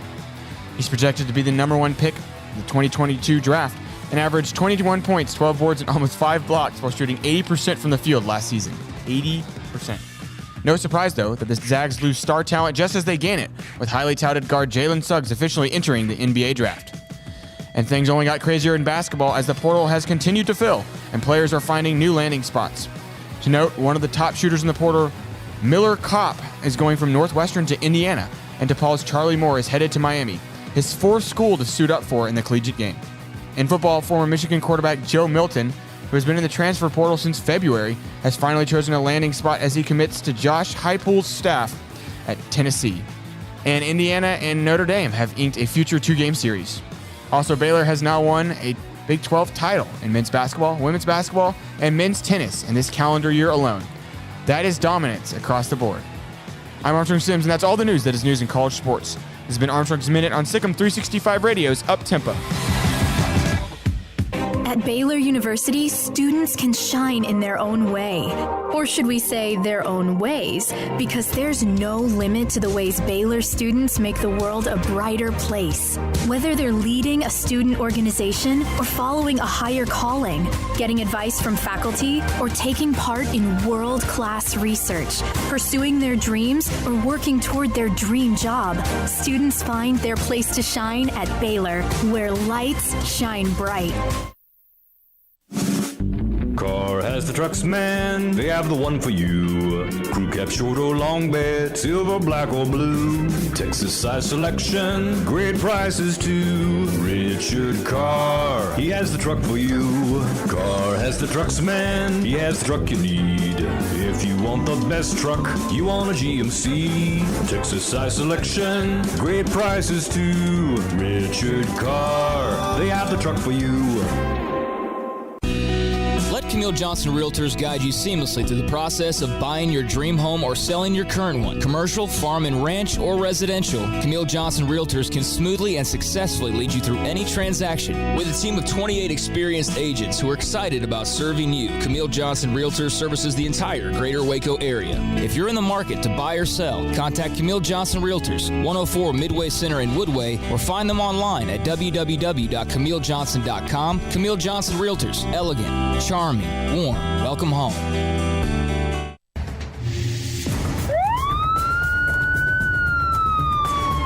If you or a loved one or friend has been arrested and you can't afford bail, trust Terry and Chase Chapman at Chapman's Bail Bonds, covering Waco and McLennan County for over 25 years. Chapman's can bail you out anywhere with experienced, knowledgeable local agents who are committed to serving you professionally, respectfully, and with the highest integrity. Chapman's understands your privacy is important. Your freedom can be secured fast when you use Chapman's Bail Bonds. Open 24 hours a day. Payment arrangements available. Call Chapman's Bail Bonds. When you need help, 254-754-1603. When you ring, we'll spring. It was broad daylight. I stepped into a gas station for 5 minutes to grab a snack, and just like that, my car was broken into. They made out like a bandit. My laptop, my phone, everything. I called my agent to see what could be done, and he restored my faith in humanity. My claim was processed so quickly, and I was able to recover my losses. Stop by and see our agents at one of our 3 McLennan County locations. Coverage and discounts are subject to qualifications and policy terms and may vary by situation. Listen, in the past couple of years, we've had a lot of people moving in from out of state to Waco thanks to Chipper and JoJo. And while we welcome these new citizens, they unfortunately brought some of their bad habits with them. Hi, Jay here from Pickup Outfitters, and you know what I'm talking about. Naked trucks. You'd think everyone moved here from McNewtville. But we shouldn't judge them, we should help them. For example, when you see a recent transplant truck from a less civilized state like California, instead of saying, "Your truck is disgusting, your bed is exposed, get a bed cover on that truck, buddy," that's a bit harsh. Instead, try something like, "You know, in Texas, it's not polite to drive around with your bed exposed. Maybe you should check out the excellent selection of bed covers at Pickup Outfitters." And then if they refuse, you can say, "Well, I hear New Mexico's a nice state." Let's help our new neighbors and let them know that truck nudity is not okay. Let them know about Pickup Outfitters of Waco and send them to our website, createacommotion.com. Welcome back to Up Tempo on SicEm365 Radio. Cynthia, Jesus died for our Cynthias. Call us on the Impact Health Labs caller line at 254-339-1122. Julia Roberts, Julia Robb. Now back to the Bears Den with Drake Toll. Welcome back into the Petty Clinic Low T Bears Den. Happy Tuesday, everybody. We're breaking down hires across the Big 12 this week in basketball and talking football as well with the spring game coming up this Saturday. Joining the show now, as always, our basically resident Cyclone expert, Jared Stansberry of Cyclone Fanatic. Jared, thanks for coming on with us again today. Definitely, man. Anytime. I love it. Hey, Jared, a new guy in town, a new era for Iowa State basketball of sorts under now Otzelberger, who's been hired as the head coach. Walk me through. I know we talked a couple weeks ago about this. Walk me through now a 30,000-foot view, almost a month into his tenure, what it's been like having Otz at the helm of this program. Yeah, man. I mean, I think it's been about exactly what everybody expected it to be, honestly. He's really come in and kind of hit the ground rolling on the recruiting trail. It's kind of crazy. They, right off the bat, they kind of hit some singles, I think, in that sense where they got some guys that filled some holes in the front court in Jazz Kuntz and Robert Jones. Really not flashy names by any means or anything like that, but guys who I think they felt like could come in and make an impact for them, as depth pieces kind of. But then since then, man, they've been on fire here the last, I guess, probably week and a half or so. You got Gabe Kausher, who was a 3-year starter at Minnesota, shot 40% from three as a freshman. That number has really dipped down here the last couple years. But when I talked to him after he committed, he felt like getting with a new staff with some new guys who could instill some more confidence in him, he really could get those shooting numbers back up. He's an elite defender in the Big Ten, considered one of the best perimeter defenders in that league. So someone I think that they feel like can come in and be a starter from day one for them at the 2 spot. That same day, they got a recommitment from Tyrese Hunter, who's a 4-star point guard out of Wisconsin. A little bit on the smaller size height-wise, but he's an explosive athlete. I mean, elite level athlete, a guy that I think they feel like is the point guard of the future, someone who's a potential all-Big 12 type player down the road. And then they got a commitment from a young man named Caleb Grill, who actually started his career at Iowa State, had committed to TJ when he was at South Dakota State. When he left South Dakota State, he ended up coming to Iowa State, went to UNLV last year and played for TJ, and now he's back at Iowa State to play for TJ again. So he's kind of been all over the map, but he was a guy who was a 35% three-point shooter last year at UNLV, has a lot of tools, I think, to be a really good player, was a great player in the state of Kansas coming out of high school, but he was a 4-sport athlete, which is rare, nowadays, I think, especially for guys that are going to go be D1 basketball players. So he's never really had an opportunity to have like a full real off season and prepare for just playing basketball. So I think they feel like he's got a lot of potential to be a good player. And then last week they got a commitment from a kid from Ames High, who is one of the best. He's the best player to come out of Ames High since Harrison Barnes, which would have been in 2010. One of the best players to come out of the state of Iowa here in a handful of years, named Tayden Williams, another point guard, another really explosive athlete. He's a great athlete on the track for Ames High, and he's in the 2022 class. So he'll come next year, and they feel like with him, with Tyrese Hunter, and then with what they had with Xavier Foster, who was already on the roster when TJ got there, a 7-footer from Oskaloosa, Iowa, someone who, I think they feel like with those three, they've got their cornerstones for what this program can be moving forward. And all three of them come from, this upper Midwest region that they really want to focus their recruiting energy in, with 2 of them from the state of Iowa and then 1 from the state of Wisconsin. Jared, tell me with this Otzelberger hire, you look at it, it's been 33 days now since he officially took the job. 2 weeks into that, Rasir Bolton says he's not coming back. Leading scorer, led the team in assists last season as well. And it felt like from the outside looking in at least, that was a loss for Otz. And in that, with him leaving, was there ever a point in time where you just thought, okay, number one, how is Otzelberger going to put together a roster for next year? And 2, man, is this hire going to work out? Was that ever a doubt for maybe Iowa State fans or those that cover the team? I think that maybe there was for some fans. I had a pretty good idea of what was going on with the situation with Rasir, and I want to say that Rasir's a really good kid. I always had really good interactions with him. He's a really smart kid. He's a really good basketball player, obviously. I think that wherever he goes next, he's going to have a lot of success, and I hope that he gets an opportunity to play in the NCAA tournament, because he's a really high-level player that hasn't gotten a very much of an opportunity to get good exposure at Iowa State, but it didn't work. It wasn't going to work out for those 2 parties, unfortunately. So for him to move on, it was the best thing, I think, for both sides. But I mean, I think there was probably some fans that were a little bit skeptical, but I think they were the same people who probably were skeptical when he was hired to begin with. I think that I was always pretty confident that he'd be able to get some wins on the recruiting trail. I didn't really expect it to maybe come this quickly. Lipsy had always been a guy who was considered to be an Iowa State lean. Obviously, with Fred Hoiberg now at Nebraska, Fred went to Ames High too. I thought that connection could maybe be troublesome for Iowa State, but I always felt like that was a recruiting battle that at the end of the day, they'd probably win. So but I didn't think it would come that quickly. That one was really surprising to me. But then even yesterday, they got a commitment from Tristan Anaruna, who was a former 4-star recruit, a top 70 player coming out of high school. From Kansas. Didn't really get to play a lot for the Jayhawks the last couple of years. I think kind of got buried on the bench a little bit, but at 6'9", he's got the ability to shoot the ball a little bit. He can attack the rim, and he's got a lot of length that he can defend multiple positions from, I think, 2, 3, 4, 5, if really necessary. So they've got some pieces now, man, that they've really upgraded this roster, I think, from where it was when he got to Iowa State. It was a little bit of a slow burn. I don't know, 33 days, they've added like 7 guys to the program or something like that. I wouldn't say that's a slow burn, but I think there were some people that were maybe underwhelmed as in the fan base.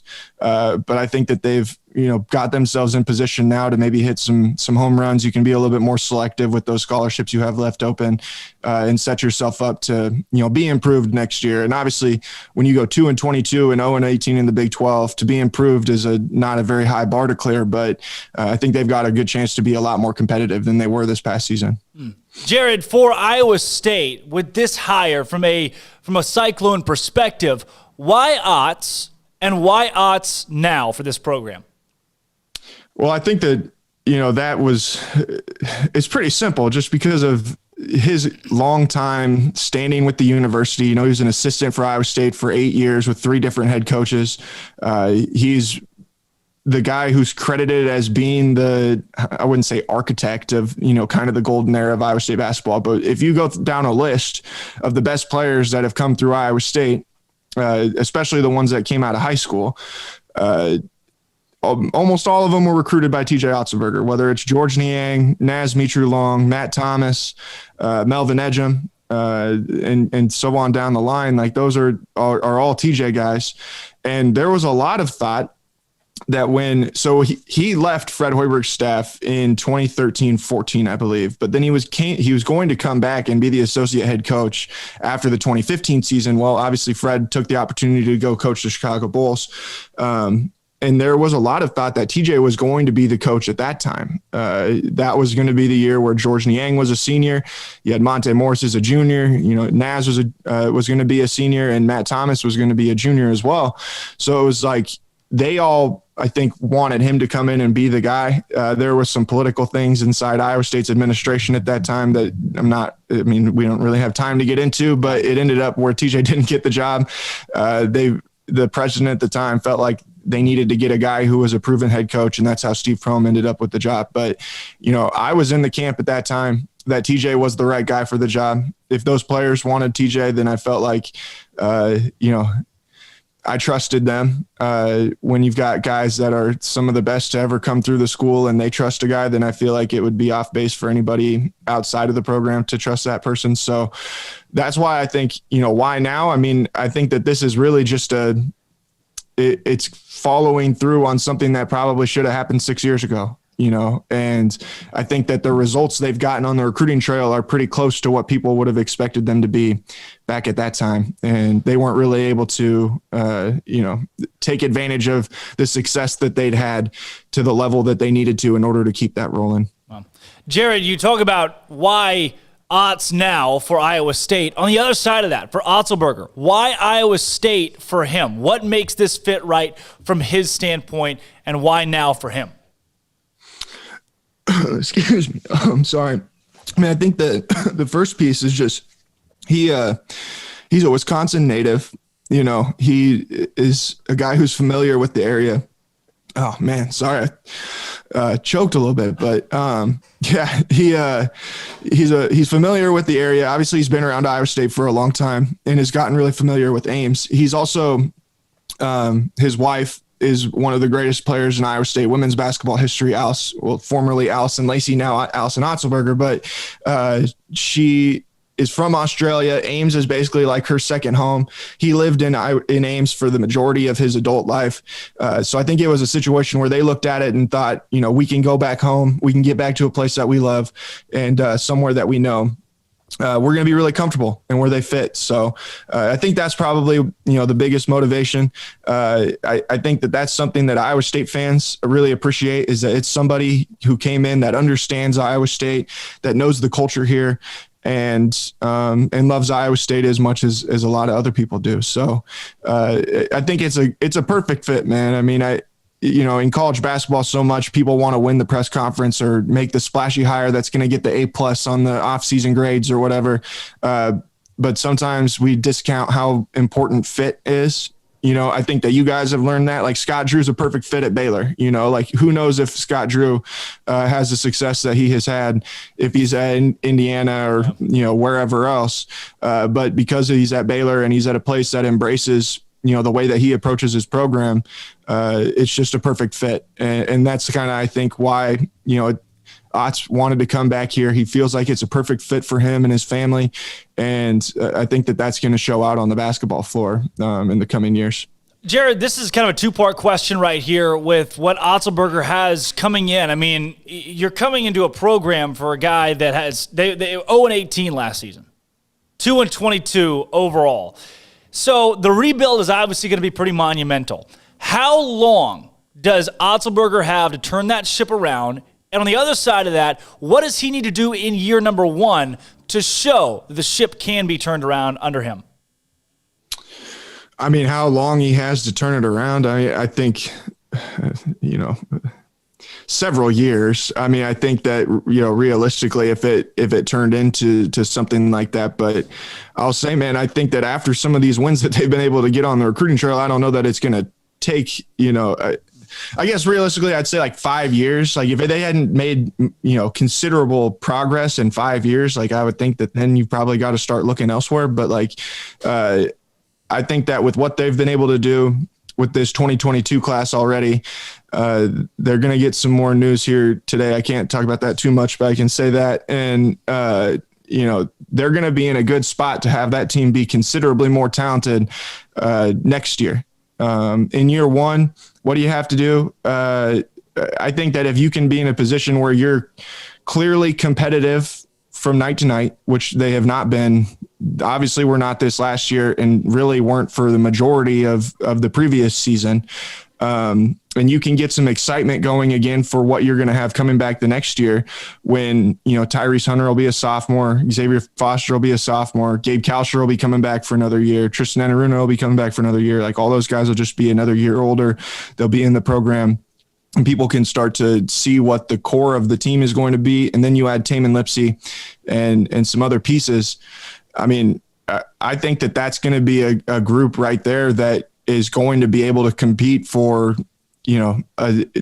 a spot in the tournament. I don't know that I would say they are a tournament team, because obviously some of the kids are still in high school, but you're going to have the talent that it takes, I think, to compete on a nightly basis and win a lot of games in the Big 12. And, I think even this next year, when I pick my poll in November or whatever it is, I think I would have a hard time slotting Iowa State anywhere above 8th or 9th, but it wouldn't shock me at all if they somehow ended up being in the 6th or 7th spot and on the bubble or something like that for the NCAA tournament. I think the NIT is a realistic possibility this next year for the program.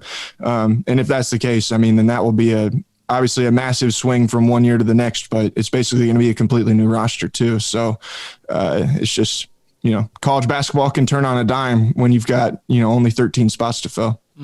Jared, I know it's only been a month since you guys got him in town. It's tough to tell exactly what this team will look like even next year still, because the transfer portal has been nuts. But from an optimist standpoint, or even just an objective journalist standpoint, in the next 5 years, when you look back on Otzelberger's first 5 years at Iowa State, what do you, as of right now, expect to see in that tenure? In 5 years, I think that best case scenario is best case scenario, make the tournament 5 years in a row. But realistically, I think that if you could make the tournament 3 out of those 5 years, and have it be where in year 3, you're at a competitive enough level to make it to the second weekend, then I mean, that's a massive success. But I think it's realistic too. Like I said, I mean, they're doing a really good job on the recruiting trail. And that's just with, having been here for a month. And that tells me that what they'll be able to do moving forward, they're going to get talent. They're going to get players here. I don't know, we obviously haven't seen them coach a game yet. So like that's a little bit hard to judge at this point. But I think that they're going to be a lot more talented than what they have been the last several years. And that goes a long way in college basketball. So I think that if you can make the tournament 3 out of the 5 years, like it's hard to be mad about that. But I think that realistically, they've got a chance to be back in the tournament sooner rather than later. And, when you're making the tournament, you're giving yourself a chance, and it means that you're competitive in the Big 12, which is the best conference in college basketball. Well, Jared, before we get you out of here, thanks for giving us an inside look into TJ Otzelberger and what he brings to Iowa State, the recruiting pedigree as well that he brings. Is there anything that I'm missing? Anything that you got to leave us with, some nuggets we got to know about Otzelberger? No, man, I don't know. I don't think so. He's not a guy that I think is like going to be super flashy in the Big 12, like someone that everybody is, he's not like Bob Huggins that's like endearing or anything like that, as like a cult character, or like, he's not Scott Drew that's got all the energy, or, he's not Chris Beard who's kind of a maniac, but, he comes to work, he does his job. And I think he's going to be a pretty good coach in the Big 12. So I think people will learn to not like him eventually, but he's not too exciting outside of that. Well, Jared, how about this? We've got our Bear Games question of the day today, and I want to tailor it to you and Iowa State in general. If you could play any sport, so it doesn't have to stick with the coach's current sport, you could play any sport for one Iowa State coach, who would it be? Oh, I'm playing for Matt Campbell, man. I think that if you ask anybody that's affiliated with Iowa State, then that's what their answer is going to be. That guy's he's different. You got to be different to have the success that he's had in Ames on the football field. And, he's a special guy. That's the reason that he's had all the success is because he's unlike anybody I've ever seen. So I'd be playing for him for sure. I love it. Lock it in. Jared, thanks so much again for joining the show and walking us through TJ Otzelberger and the hire at Iowa State. Always a pleasure to have you. Absolutely. Talk to you guys again soon. Absolutely. Again, that's Jared Stansberry of Cyclone Fanatic talking Iowa State basketball and the new hire, bringing in TJ Otzelberger as the head coach in Ames, trying to bring back a program that was 2-22 overall last year, 0-18 in Big 12 play. When we come back, Grayson Gruntaver joins the show for the big board today. We're going to talk recruiting and Baylor football, as this weekend the spring game kicks off between the green and the gold, and we see live action at McLean Stadium on the field. I'm Drake Toll. We got Cole and Armstrong with us today. We come back. Grayson Grunhaver joins the show for the big board. This, don't go anywhere, is Up Tempo. Can it really be? It was only 2 weeks to this day that the Baylor Bears woke up national champions of college basketball for the first time in history. How has it only been 2 weeks? Well, in more recent news, the women's golf team is tied for second, still at the Big 12 championship match in the Woodlands. The team has shot 11 under, 565 to this point. Gurleen Carr is three-way tied for the individual lead at 9 under, 135. The tournament concludes today. In basketball, the nation's #1 recruit from the class of 2021, Chet Holmgren, has committed to play collegiate basketball in Gonzaga. He's projected to be the #1 pick in the 2022 draft and averaged 21 points, 12 boards, and almost 5 blocks while shooting 80% from the field last season. 80%. No surprise, though, that the Zags lose star talent just as they gain it, with highly touted guard Jalen Suggs officially entering the NBA draft. And things only got crazier in basketball as the portal has continued to fill, and players are finding new landing spots. To note, one of the top shooters in the portal, Miller Kopp, is going from Northwestern to Indiana, and DePaul's Charlie Moore is headed to Miami, his fourth school to suit up for in the collegiate game. In football, former Michigan quarterback Joe Milton, who has been in the transfer portal since February, has finally chosen a landing spot as he commits to Josh Heupel's staff at Tennessee. And Indiana and Notre Dame have inked a future 2-game series. Also, Baylor has now won a Big 12 title in men's basketball, women's basketball, and men's tennis in this calendar year alone. That is dominance across the board. I'm Armstrong Sims, and that's all the news that is news in college sports. This has been Armstrong's Minute on SicEm365 Radio's Up Tempo. With so many companies and policies out there, it gets so confusing shopping for insurance, and I never know if I'm getting the policy that's right for me. Luckily, I met the team at the Niche Group Insurance Agency. With the Niche Group, you can go to one company and get access to coverage options from many insurance carriers, and you get to speak to a real person about your specific coverage needs. With the Niche Group, I know I'm getting the right coverage at the right price. If you need insurance, talk to the experts at the Niche Group at 1-800-258-8302. Boozers is the wedding ring store and more. If you're ready to get engaged or already married and want to upgrade your wife's ring for a special anniversary, Boozers is the place to go. With the largest selection of premier quality diamond engagement rings and wedding rings in Central Texas. They have 7 cases with over 300 styles of rings from top designers like Natalie Kay. Choose from yellow, white, or rose gold, plus beautiful top quality loose diamonds. With an in-house jewelry, they can also custom make anything you want. Bring in a picture or drawing and let Boozers create your one-of-a-kind pendant or ring. They can even use some of your old gold and diamond jewelry to create something new. At Boozers, you'll find a great selection of quality timepieces, and Boozers is the place for expert watch maintenance and repairs too. They specialize in expert Rolex watch repair for fine jewelry, watches, custom work, and more. Go to Boozers on Valley Mills and Lake Air Drive in Waco. Boozers, the wedding ring store and more. How did Edward Jones become one of the biggest financial service companies in the world? By not acting that way. Financial strategies, one-on-one advice, it's a big difference. And that's why Brad Wilson, your Edward Jones financial advisor, makes sense of investing. Experience the difference for yourself. Brad Wilson, 250 Sharon Drive in Woodway, 254-776-4337. Edward Jones, member SIPC. Riverbend Liquor and Wine has their easy-to-access drive-thru open and convenient and clean in-store location on the corner of Lakeshore Drive and North 19th Street in Waco. Riverbend Liquor has the best and most extensive variety of craft beer selections in Waco, and Balcones whiskey, including single malt, pot still, baby blue, rye, brimstone, and the all-new lineage in stock. Riverbend Liquor and Wine, family-owned and operated, and a hidden gem in Waco on Lakeshore Drive and 19th Street. And find out more on Facebook and Instagram. It's a name and a memory that called us back. It's a belief and a labor that will carry us forward. It's a time and experience that will make you return. The new Bear Ridge Golf Club, a space revitalized, a course restored, a new experience. For a tee time today, call the Pro Shop at 254-848-7800. Go to BearRidgeWaco.com, just south of Waco on Highway 84. Come join us at Bear Ridge Golf Club.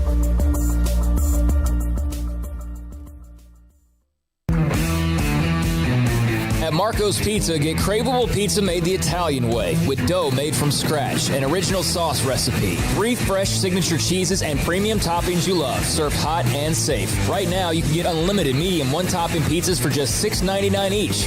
Why stop at just one? Order with your app or at marcos.com for curbside, carryout, or delivery today. Marco's, pizza lovers get it.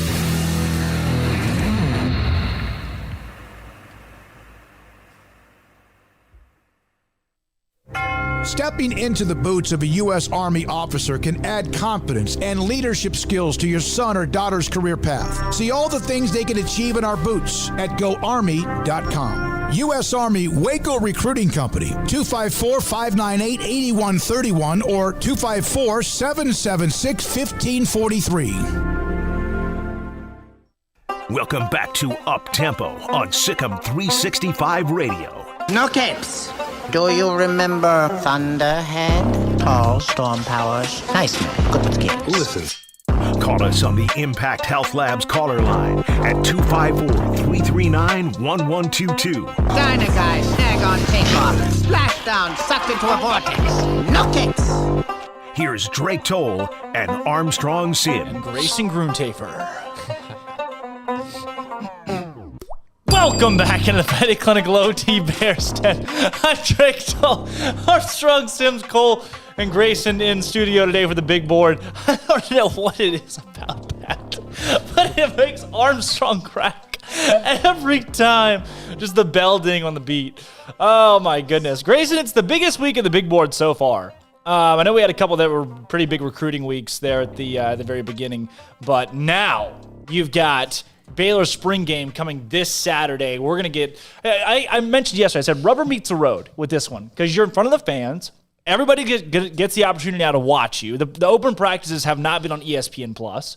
So now it becomes a game of, okay, folks, eyes are on you. The quarterback position, I'm rambling a little bit, but I want to ask you this. How much, if any, do the fan murmurs play into decisions made in a program? Oh, zero. Zero at all. They can't be.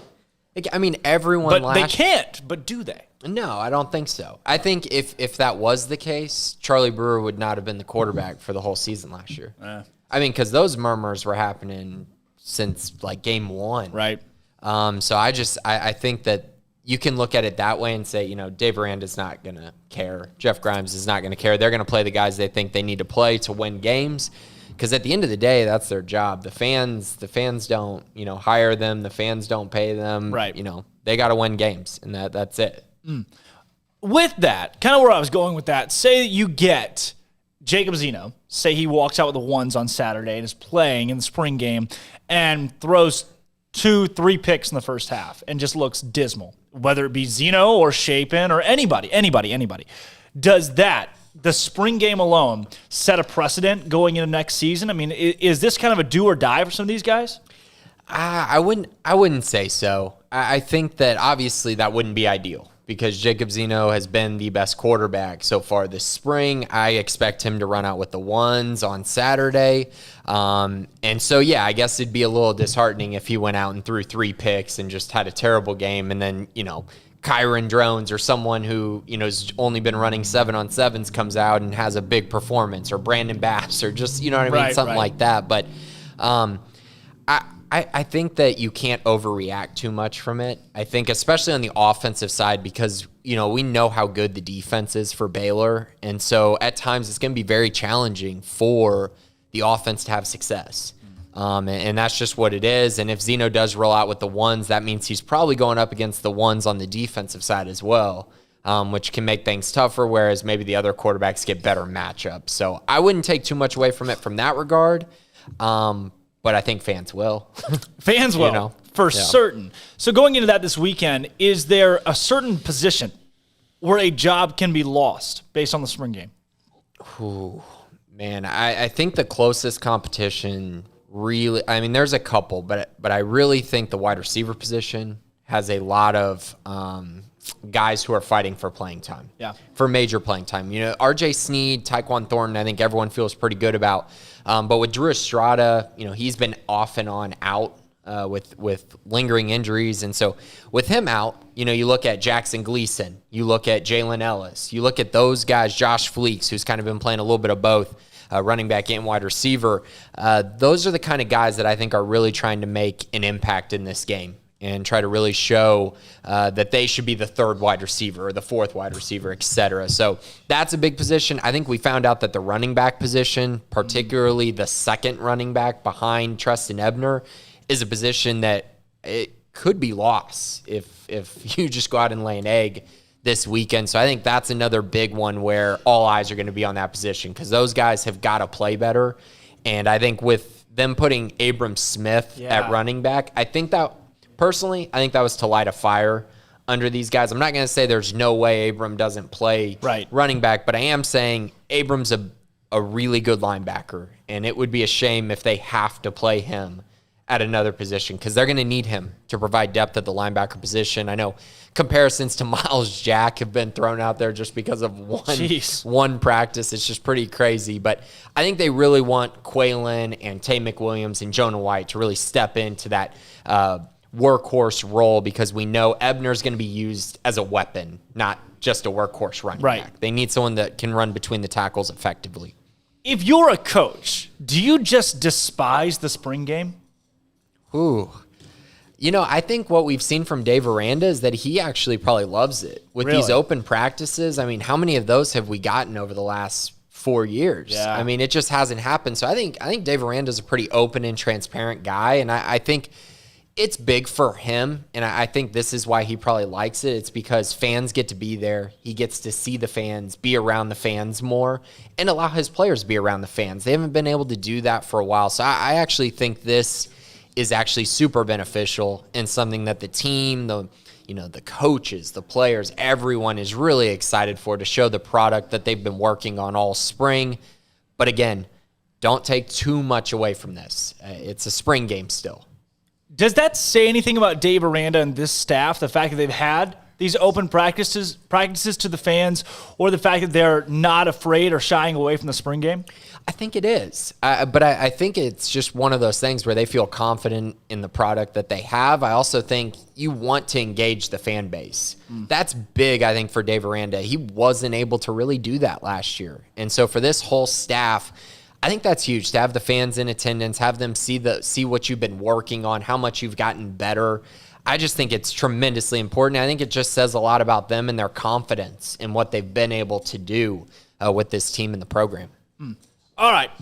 Format-wise, spring game coming up Saturday. I have been around a couple different football programs. Everybody does it differently and has their little nuggets and things they throw in there. I've been around football programs that do it in a way that doesn't show anyone anything, where it's, hey, this is a day that's for the fans, but the coaches don't really like it, so they come out, they throw together 4 or 5 plays, kick some field goals, and go home. What's the format for Saturday?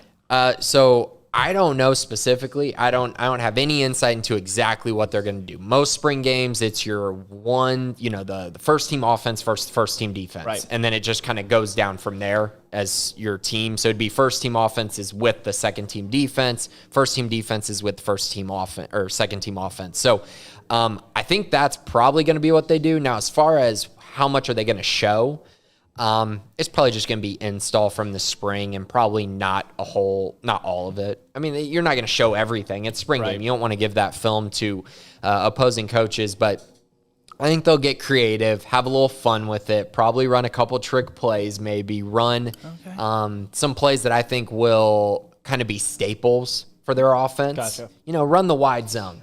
Get out there and really try to run some play action, take some shots deep, things like that. But I don't think they're going to show you too much of the creative side outside of maybe a couple trick plays here or there just to get the fans excited and going. But you may not see as much motion and as much, kind of the nuances of plays, I think, is where you might see a little bit less than normal. Walk us through, because I don't know. This is me asking genuinely, too. After the spring game's over, what happens then? Yeah, so, after the spring game's over, spring football is done. Yeah. And so now I believe it comes soon that there's restrictions for, obviously, practice time, things like that. That all gets restricted. Summer rolls around. You're in the weight room once again with Vic Valoria. Guys stay in Waco. Yeah. Okay. Yeah. Guys stay in Waco. Most times guys take classes in Waco all summer. Right. That's typically what happens. But yeah, I think they get a little bit of a break after spring football is over. A break from field work for sure, but it's more so going to be about the weight room. Getting bigger, getting your body prepared and ready for the grueling season. We know how much of a physical toll that can take. So I'll say, when I first walked into practice to watch the open practice a couple weeks ago to the media, I was waiting to see the Vic Valoria, big, juiced-up guys that we've been seeing in the videos. And it seemed like, for me, half of the guys you could tell a difference in. It's like, okay, he's bigger than he was. And then there was another half where you're like, all right, still not seeing it yet. Is that the fact that maybe Valoria didn't have a lot of time with them before moving into spring football? Or kind of what did you see from a strength standpoint so far in what you've analyzed in practices? Yeah, I think it's going to be case-by-case basis, right? So I think a lot of guys, the biggest metric that you want to look at is that all of these guys have gotten stronger over the spring, and that was something Dave Aranda's talked about. That was something that we've heard, just the overall is guys have gotten stronger. Does that mean you're necessarily bigger?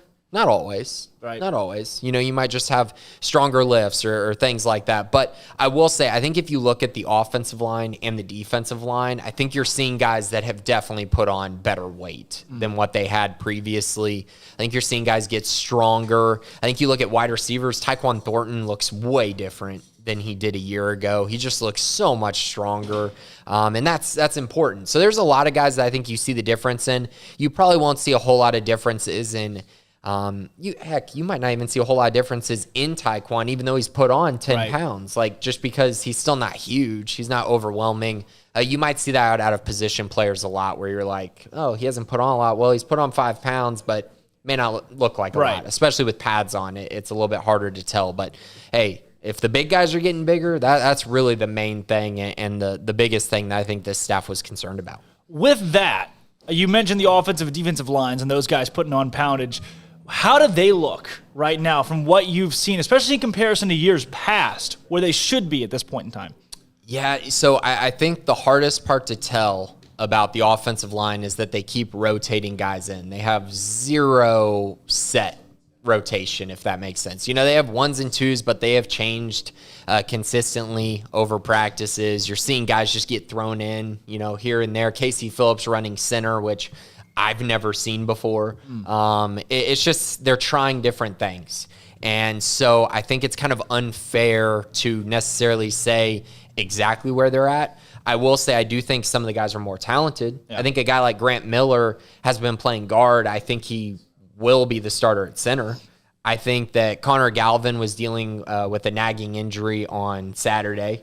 Him healthy, that makes a huge difference as well. But overall, I think they're more talented up there. I think they're older, they're more veteran, but they need to add a piece or two. They have got to add a piece from the transfer portal to get to that point. Defensive line-wise, though, even without Gabe Hall and TJ Franklin, who I view as Big 12 starters, I view them as very, very good players in this conference. Even without them, they look good. And a big part of that is Apu Aika, who is just a stud. He's a standout. And a guy who's going to wreak havoc in the backfield for a lot of these Big 12 teams. And once they get those two guys back, they'll have a lot more depth, and they'll look far more imposing. When you add 6'4", 300, and you add 6'6", 310 to the defensive line, you're going to be looking far more intimidating to an opposing offense. Jeez. Grayson, from a coaching staff standpoint, we talked about the lines. Everybody wants to know about the offensive and defensive line, what they're going to look like this year. From a coaching staff standpoint, is there one of the new guys that's really stood out to you as a vocal, I don't want to say overpowering, but maybe a powerful leader at practices, or somebody that's kind of jumped off the page as, wow, they fit in well early? From the coaches, the new coaches. I think they did a great job with all of these hires. I will say I've gotten to see much more extensively 2 in particular, and it's Jeff Grimes and Eric Mateos. And I think something that gets lost in translation a little bit is because they didn't come at the same time. They didn't join the Baylor program at the same time. Grimes came a little bit earlier, and then, of course, Mateos came a little bit after. People forget that they were at BYU together. Yeah. And that's a huge deal. And you can see it in practice. They're very comfortable working together. Jeff Grimes is going over the offensive line, saying stuff to them, pushing them harder. Eric Mateos is doing a great job being vocal, being loud and direct, but not like bringing guys down. You know what I mean? Like, he's just being direct with what he needs to see out of his guys, what they need to do to get better. And then Grimes is really reinforcing that and making sure that, they're running the wide zone properly and they're in the right spot. Their technique is right. And I just think those two together, it's kind of a perfect mixture, probably because they've known each other for a while and they've worked together. I just think it's something that's a little bit overlooked that I think is actually a really big storyline for this team heading into the end of spring and fall. He's the Baylor guy through and through, and he's worn so many hats now with the Baylor offense, Sean Bell. How has his transition as a quarterback coach been, especially with the battle that's going on right now? I think it's been huge, but I also think I don't want to say it's been an awkward thing for him, but there hasn't been a quarterback battle since he's been at Baylor, except for the first year. And, the first year was kind of just nothing was going to go right the first year in 2017. So I think he's kind of been put in a tough situation to try to figure out who's going to be the quarterback. He's had to give opportunities to everyone in the room. He's trying to make sure that everyone feels like they had a shot at winning the job. He's got 2 veteran guys with Zeno and Bohannon, veteran-ish guys. Haven't had a lot of reps on the field, but have been in the program for a little while.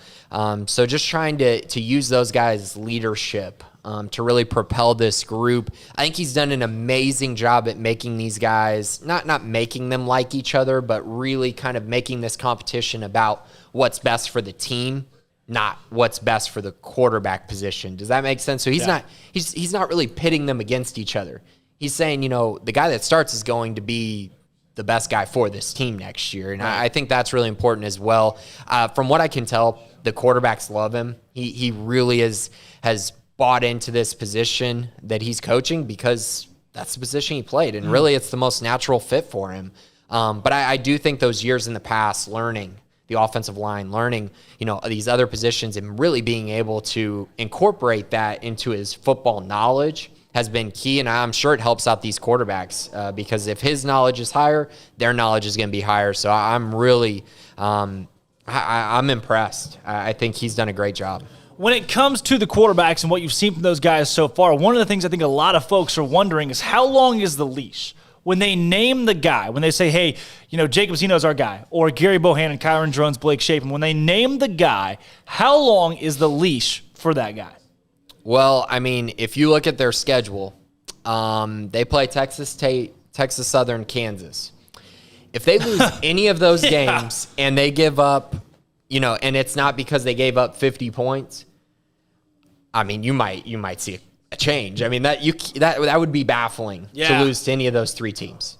Just period. The Kansas game on the road, okay, maybe. Don't say that. Don't say that. Maybe they're really good this year, but I'm just saying those three games. Yeah, you should pretty much know who your quarterback's going to be the rest of the way, because if your starter can't play against those guys, he's going to have real problems playing against Iowa State on September 25th and on the road against Oklahoma State on October 2nd, which are the next two games after that.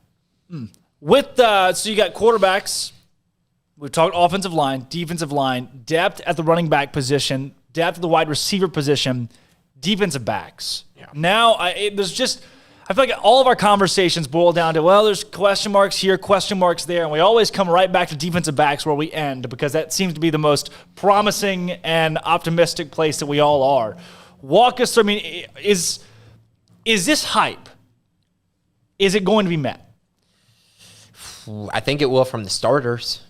I do. I think JT Woods, Christian Morgan, Raleigh Tejada, Kalen Barnes. I do think those four are very, very solid. I think you're seeing strides from Lorando Johnson as well, but he's been playing a lot of the star position along with safety. So he's kind of been doing a lot of different things. So I'm curious where he locks in at the end of the day. I know Petrie can be considered a linebacker or a defensive back, but I kind of lump him in his own category. Right. And so I'm excited about it. I think guys like Al Walcott need to continue to step up. Mark Milton needs to continue to step up. Jaron McVay's been with the program for a long time, so you got to feel somewhat comfortable with him going out there and playing and making an impact. So, yeah, it's a good group. There's a lot of talent. Guys like Devin Neal, Devin Lemire, A.J. McCarty, young guys, Chateau Reed, who could take that step. But I don't know that we've seen it yet. And I'm excited to see how the end of this spring goes, to see if we finally sit there and go, there's a true two deep at corner and safety. I'm missing one of the things that I wanted to get to, and again, I was going to move right into recruiting, but I'd like to know with tight ends. When I first saw the tight ends this spring, I had a lot of questions going into that, and I walked away with probably even more questions just based on how they're going to be used next year differently than maybe they were under Larry Fedora, or even go back a couple of years where you've got the tandem offensive coordinators and tight ends just weren't really part of the offense.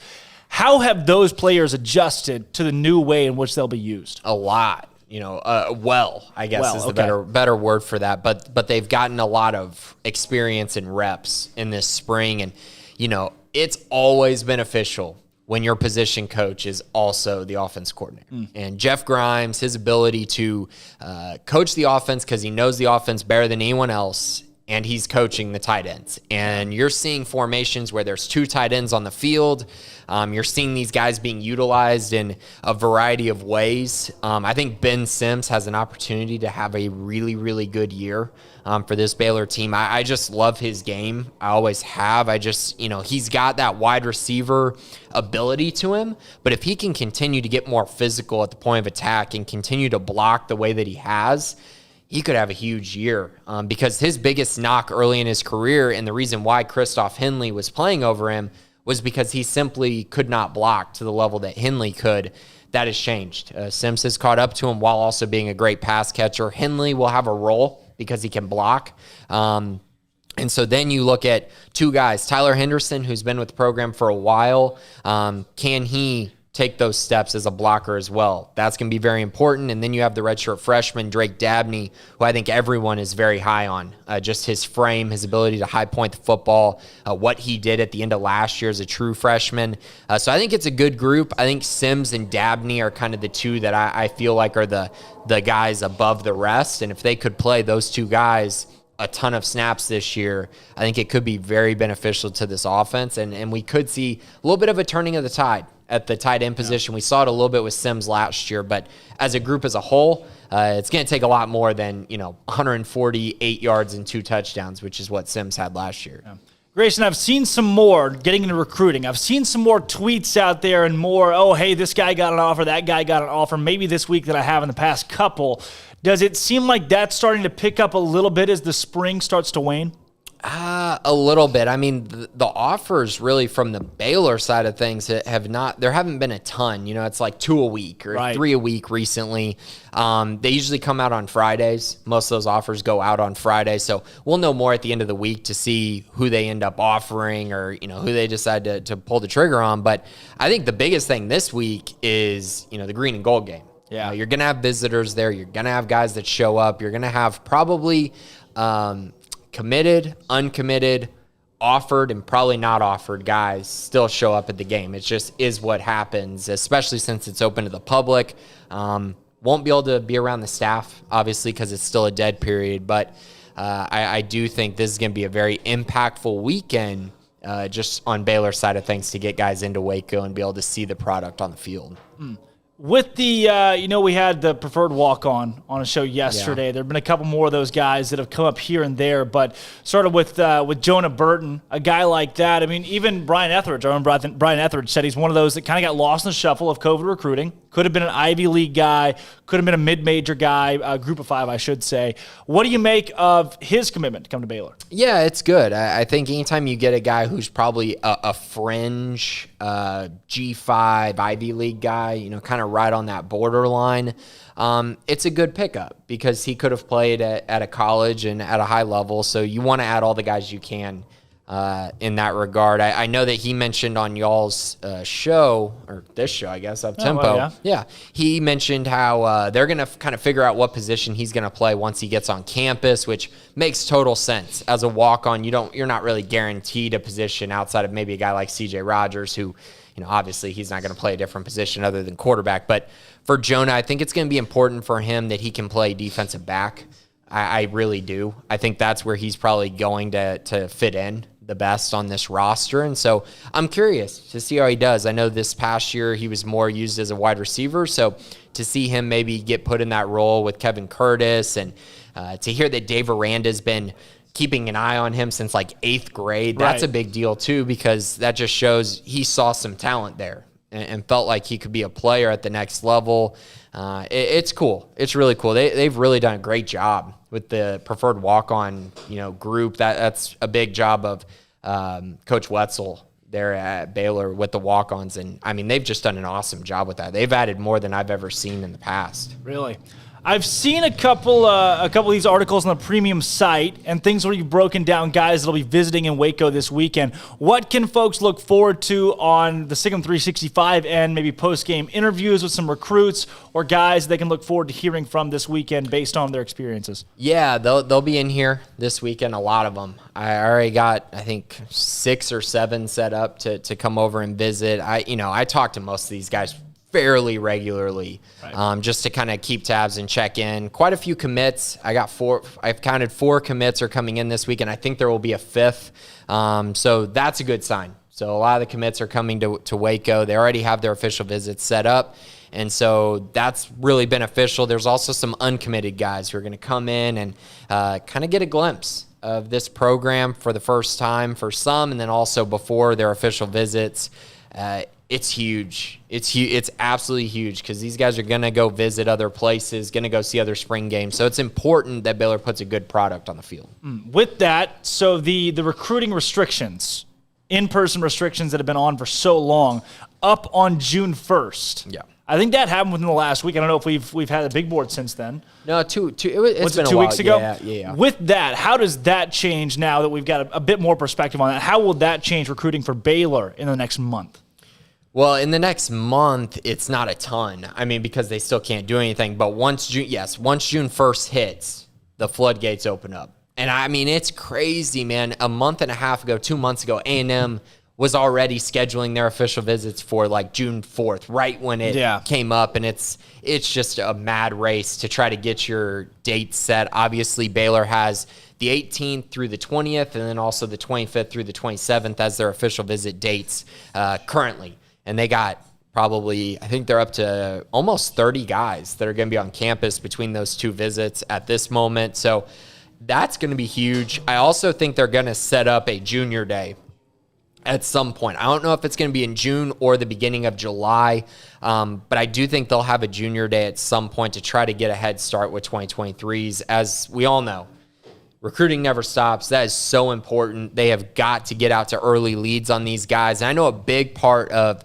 Baylor's recruiting process is find guys early, get them on campus first, seal the deal. Yeah. You know what I mean? Like if you can do those two things, then you really put yourself in a good spot to land guys early on in their recruitments, and you become a contender even if a guy is a 4 or 5 star late in the process. Last question here for you, Grayson, before we get into our Bear games today. What can folks, the average casual college football fan, be looking for on Saturday? What should they be looking for? Yeah, I think if you're just someone who just wants to go see football, I mean, you just want to go out there and see passion, energy, a team with a direction, and a team that's organized. Yeah. That's the most important things. If you go out there and people don't know what they're doing, you're seeing a lot of bad reads by the quarterbacks. You're seeing a lot of indecisiveness as well. You're seeing an offensive line that's getting overwhelmed.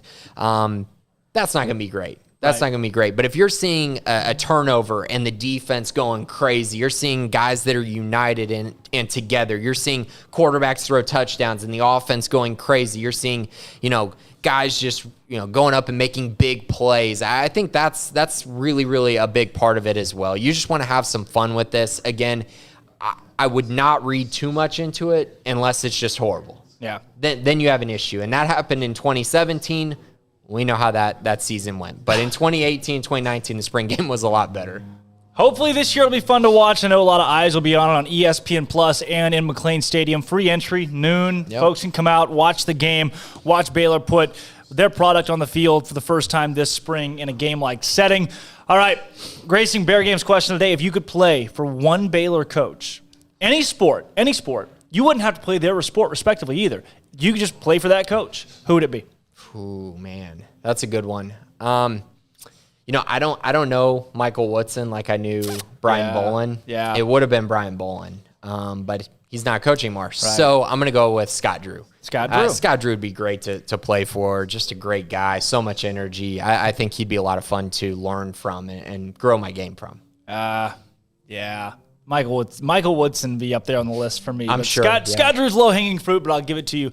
Grayson Grunte for on the big board today. We got Jack, Cole, Armstrong. Everybody's in studio. When we come back, Morgan Uber joins the show to talk Big 12 basketball. Thanks for coming on as always, Grayson. Let's go. Spring game this weekend. Let's do it. This is Up Tempo. The Jeep Celebration event at Allen Samuels has special pricing on the new 2021. Can it really be?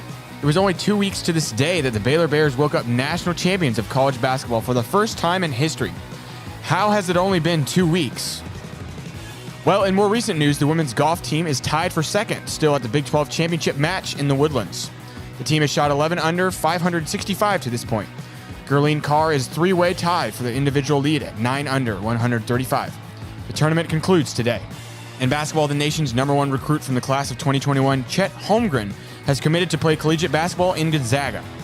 He's projected to be the #1 pick in the 2022 draft and averaged 21 points, 12 boards, and almost 5 blocks while shooting 80% from the field last season. 80%. No surprise, though, that the Zags lose star talent just as they gain it, with highly touted guard Jalen Suggs officially entering the NBA draft. And things only got crazier in basketball as the portal has continued to fill, and players are finding new landing spots. To note, one of the top shooters in the portal, Miller Kopp, is going from Northwestern to Indiana, and DePaul's Charlie Moore is headed to Miami, his fourth school to suit up for in the collegiate game. In football, former Michigan quarterback Joe Milton, who has been in the transfer portal since February, has finally chosen a landing spot as he commits to Josh Heupel's staff at Tennessee. And Indiana and Notre Dame have inked a future 2-game series. Also, Baylor has now won a Big 12 title in men's basketball, women's basketball, and men's tennis in this calendar year alone. That is dominance across the board. I'm Armstrong Sims, and that's all the news that is news in college sports. This has been Armstrong's Minute on SicEm365 Radio's Up Tempo.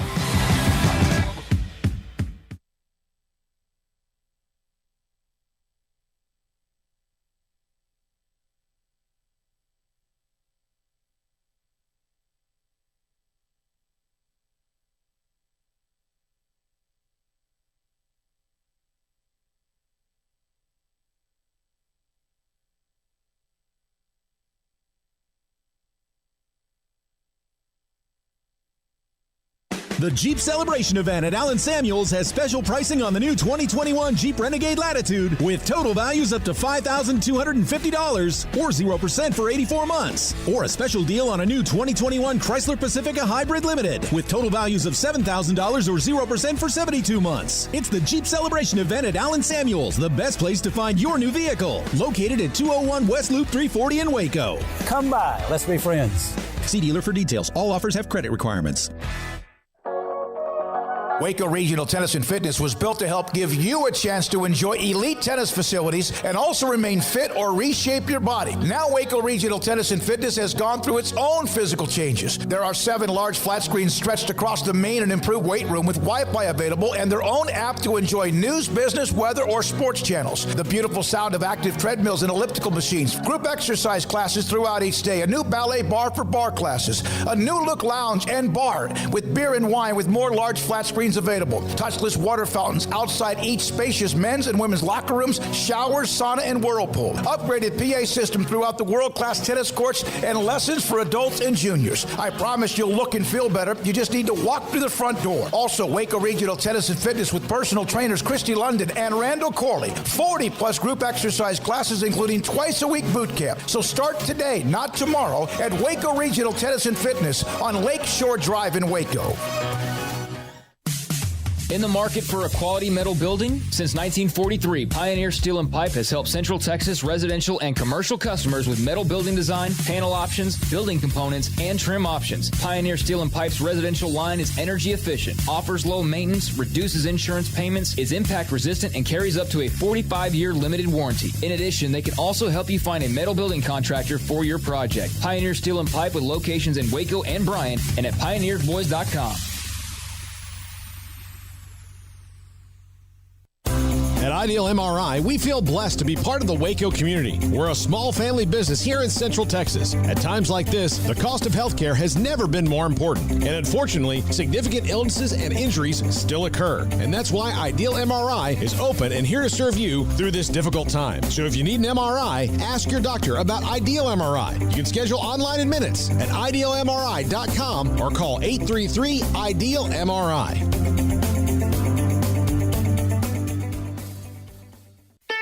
Don Humidor, your home with a 48-foot walk-in humidor with the elite cigar brands from around the world, including the #1 cigar of the year, Aging Room Cuatro Nicaragua. Plus, they have the great brands like Macanudo and Artur Fuente, Rocky Patel, Aston, and so much more. CBD, great for sore muscles, aches and pains, sleep, Vita Dreams, and anxiety, mild depression, general health and wellness. Their staff very knowledgeable on the subject. If anyone is curious about CBD, ask Carol and Ashley. Don Humidor in the Townwest Shopping Center off Valley Mills in Waco.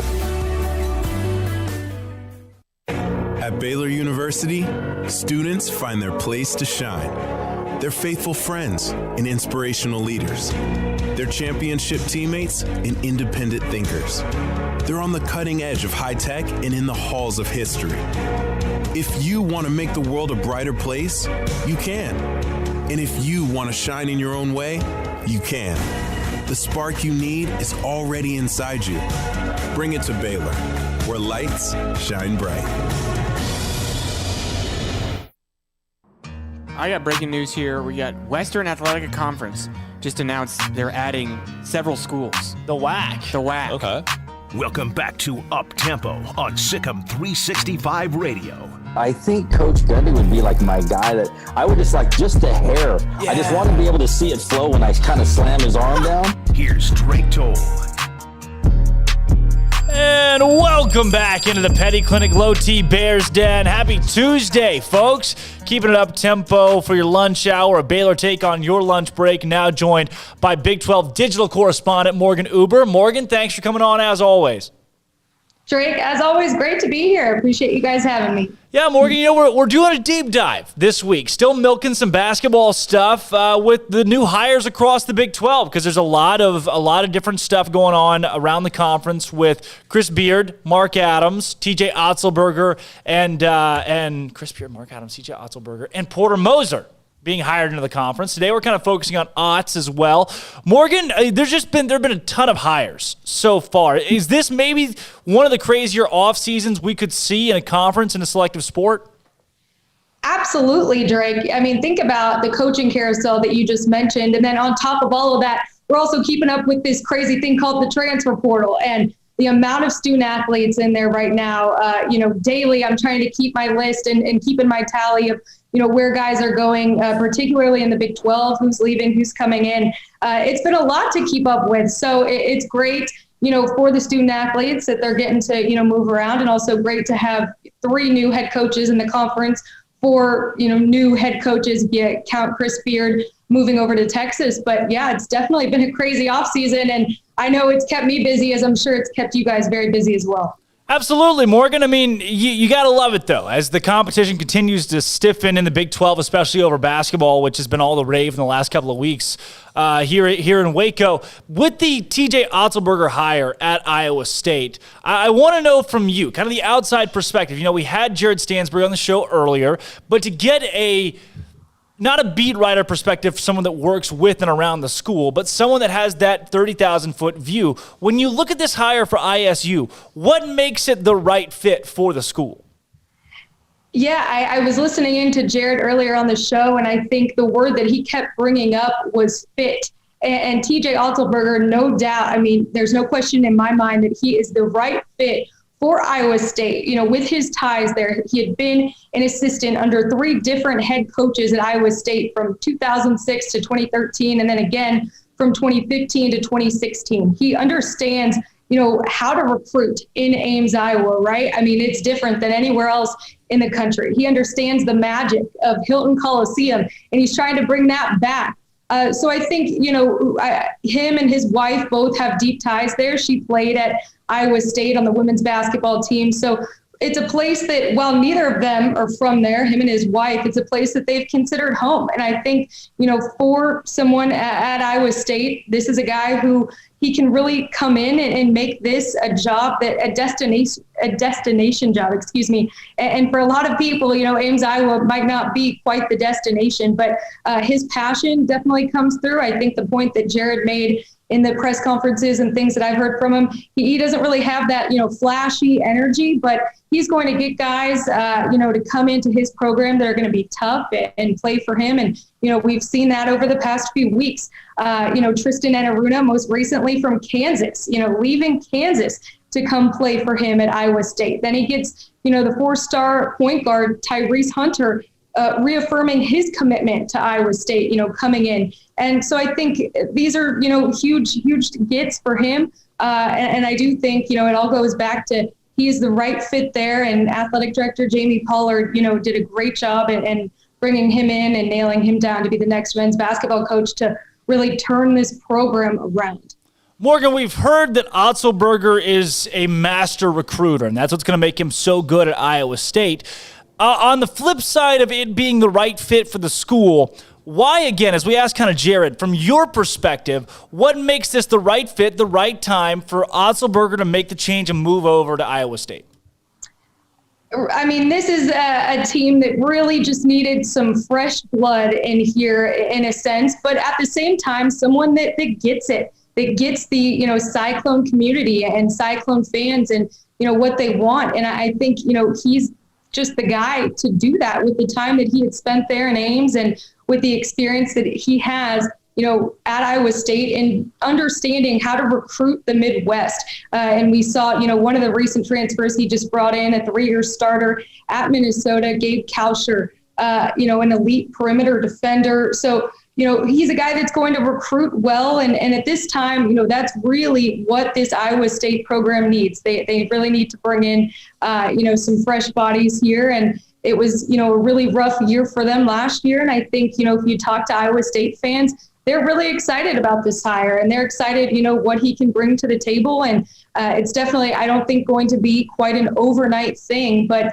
I do think, by year 2, we're going to see just this complete 180 at Iowa State, and that magic is going to be back in Hilton Coliseum.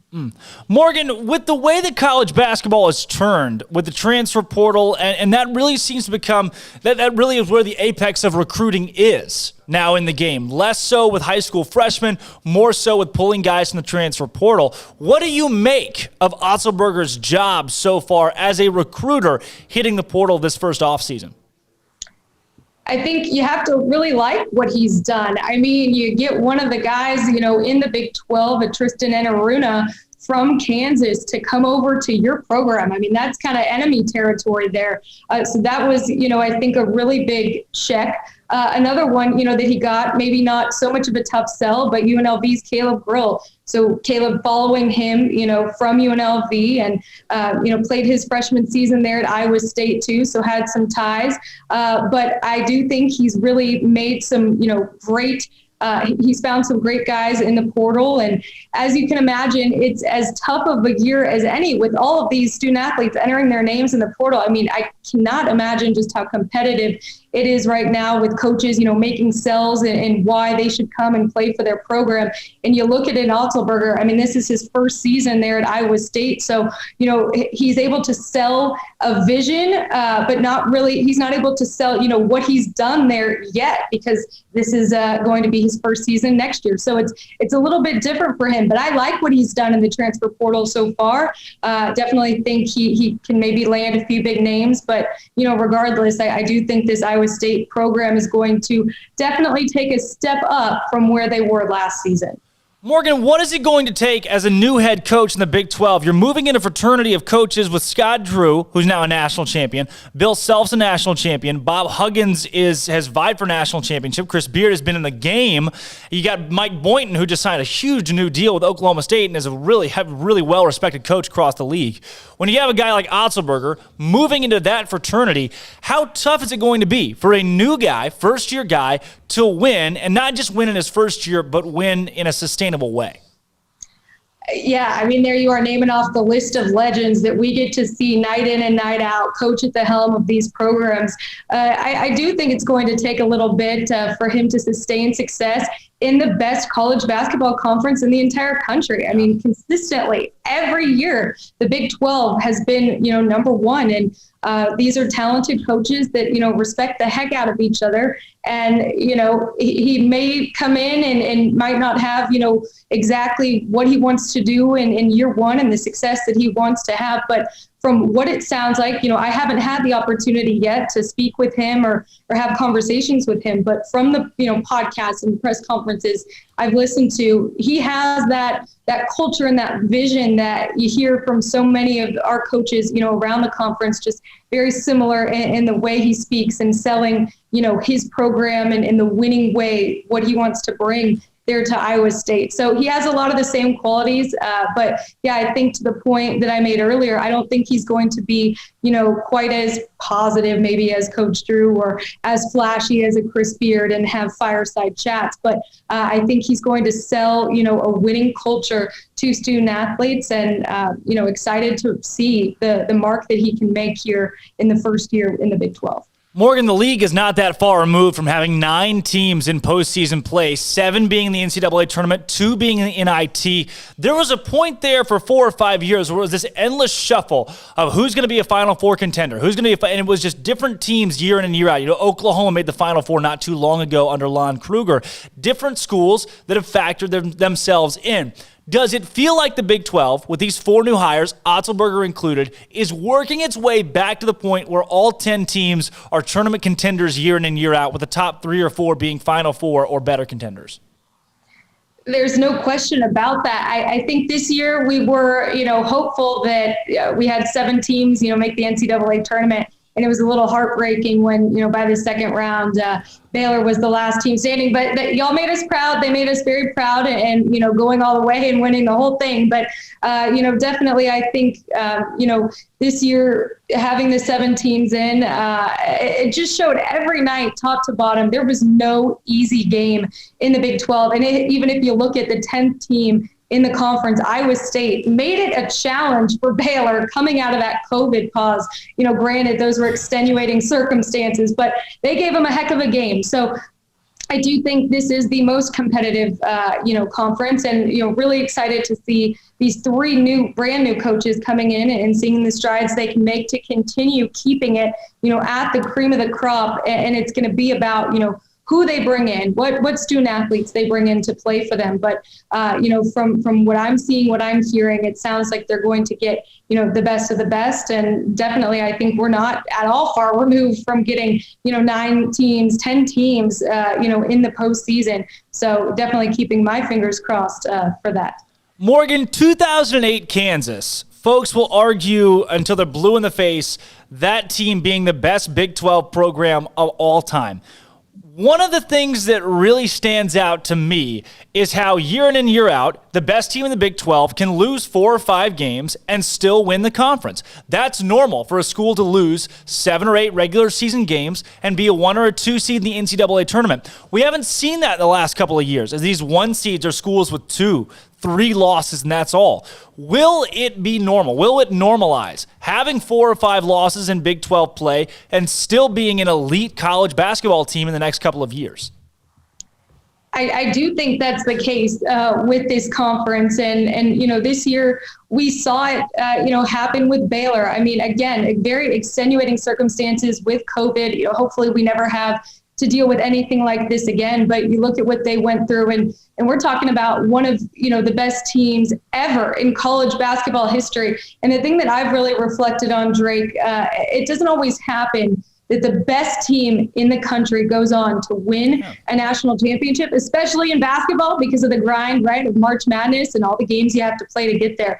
But I mean, for Baylor to do that. But back to your original question, yeah, I do think it is going to normalize. I mean, I don't think we're going to see another team like we did in this Baylor team, next season. There's not that, returning talent. I mean, maybe, with what Chris Beard is doing at Texas, I would argue maybe they're, up there, but nowhere near the talent and the veteran leadership and, everything that Baylor team brought. So I think there is going to be more of that competitive balance. And we could see, a number 1 or 2 seed in the Big 12, when it comes down to it in March Madness on Selection Sunday, that, is a 4 or 5 loss team. But, no disrespect. I just think that shows the elite level from top to bottom of this conference. And that's definitely something that, we're proud of. All of our coaches are definitely proud of, and student athletes are proud of to play here in this conference. So it's nothing that, we'd be ashamed of if it ends up coming down to it. But yeah, definitely a great point you make there. Morgan, kind of working our way back to TJ Otzelberger and his hiring at Iowa State. What is it going to take for him going into his first season and even further from that to keep from getting lost in the shuffle of great Big 12 teams? For any program, for any coach, Drake, I think it's, staying true to his vision, to his culture, to his path, and, not getting, caught up in the wins and losses column, because I really do think in a year 1, it's going to be, a big challenge to keep up with, hey, you got, the national championship, the reigning national champions in this conference, and, all the other talent that we have coming back in the Big 12. But I think at the end of the day, if he's able to just, stay true to his vision, stay true to, what he wants to do there at Iowa State, and realize that, it's a process. It's not going to be an overnight thing. I mean, it would be awesome for them if that was the case, but I don't think it will be, just because of the tough level of competition here in the Big 12. But I think, TJ Otzelberger, he seems like he is, the right fit, the right guy to be able to do that. Otz certainly has a lot too that stands against him. 2-22 last season for Iowa State, 0-18 in Big 12 play. Last question here for you on TJ Otzelberger, Morgan. What is it going to take? How long do you see it taking for him to turn that program around into a competing team, not just in the Big 12, but maybe in the NCAA tournament and postseason moving forward? I do think it'll probably take 2, at least, really 3 seasons to become a national contender. They're coming off of, their roughest go in conference or in men's basketball history there at Iowa State, not winning a single Big 12 conference game. So this is something that, it's baby steps here. I do think, he can't completely, turn things around overnight again. And I do think it's going to probably, give them 3, 4, 5 years to get Iowa State back on the national stage. And, this is a program that they've been to 7 NCAA tournaments since 2012. And you think about, he was there, in that 15, 16. He was also there in 13. So he was a part of some of those runs. So he has the experience. He's shown that he can recruit, and he's shown that he can't just recruit, but can also pull guys, meaningful players from the transfer portal, which we know this is only going to become a bigger thing in the years, moving forward. So I think those are 2 really exciting, things for Iowa State fans to look at. Is, you've got a guy who is extremely passionate and excited to be there, and, he can recruit and sell that Iowa State vision. I love it. Morgan, we got some Bear Games questions here for you, but before we get to those 2, I kind of want to go back to one of those questions I had in the middle about the coaching fraternity here in the Big 12 and how it continues to improve. How impressed are you? How happy are you? How excited are you about this group of guys that the Big 12 has now compiled moving into next season? I couldn't be more excited. I mentioned last week, I'm sure glad that we're keeping Chris Beard in our conference and we're not having to, go up against him in other leagues. I think he has shown that he has not just put together, a staff, but truly an army of coaches there at Texas. He was able to retain Andrew Jones, which we know is huge, and has, continued doing what he does best, and that's land, transfers and in the transfer portal. So he's been really impressive. And then of course, Porter Moser, I don't know him at all, Drake, but for some reason he just gets me so excited. Every single, press conference I've seen, every interview, he just brings a unique and special energy. So I'm really excited to see what he can do. And he has some really big footsteps to follow, in Lon Kruger retiring there at Oklahoma. So really excited for him. And then of course, Mark Adams, who is another one that was a destination job for him. He's from just 30 miles away from Lubbock, Texas. He had coached underneath Chris Beard. And we think about, when we think of Texas Tech basketball under Chris Beard, it was that tough no middle defense. And guess who was the architect of that, by the way? It was Coach Adams. So I think we're going to continue to see a relentless and tough, gritty defense at Texas Tech under Coach Adams. So I think, I cannot wait for college basketball season. I wish it wasn't so far away, because I'm really, really excited for everything that we have, coming in, and obviously everything that we have, that's going to continue and sustain here in the conference. Well, Morgan, thanks so much for joining us as always. Before we let you get out of here, Bear Games question of the day. I'm going to give this one. I'm going to keep this for you, Baylor related. I'm going to test your knowledge of Baylor athletics. Baylor coaches, you can play for any of them, and it doesn't have to be in their respective sport. It can be in any sport. Which Baylor coach would you play for if given the opportunity to? Gosh, that's a great question. And it's I guess, my answer isn't very original, but, how can you not go with Scott Drew? I mean, coming off a national championship and what he had done, what he's built up there 18 years ago, just his positivity, I think in a year where there's been so much negativity around us and so many things that, continue bringing us down in these, tough times going through this year of COVID, there's no one that I'd want in my circle more than a guy that's going to be as positive as Coach Drew. So I guess, that's probably not as original, but if I had to give you another one, I think it'd be Dave Aranda as well. I think he's a really, he's a thinker, a deep thinker, and would love to just sit down with him and, from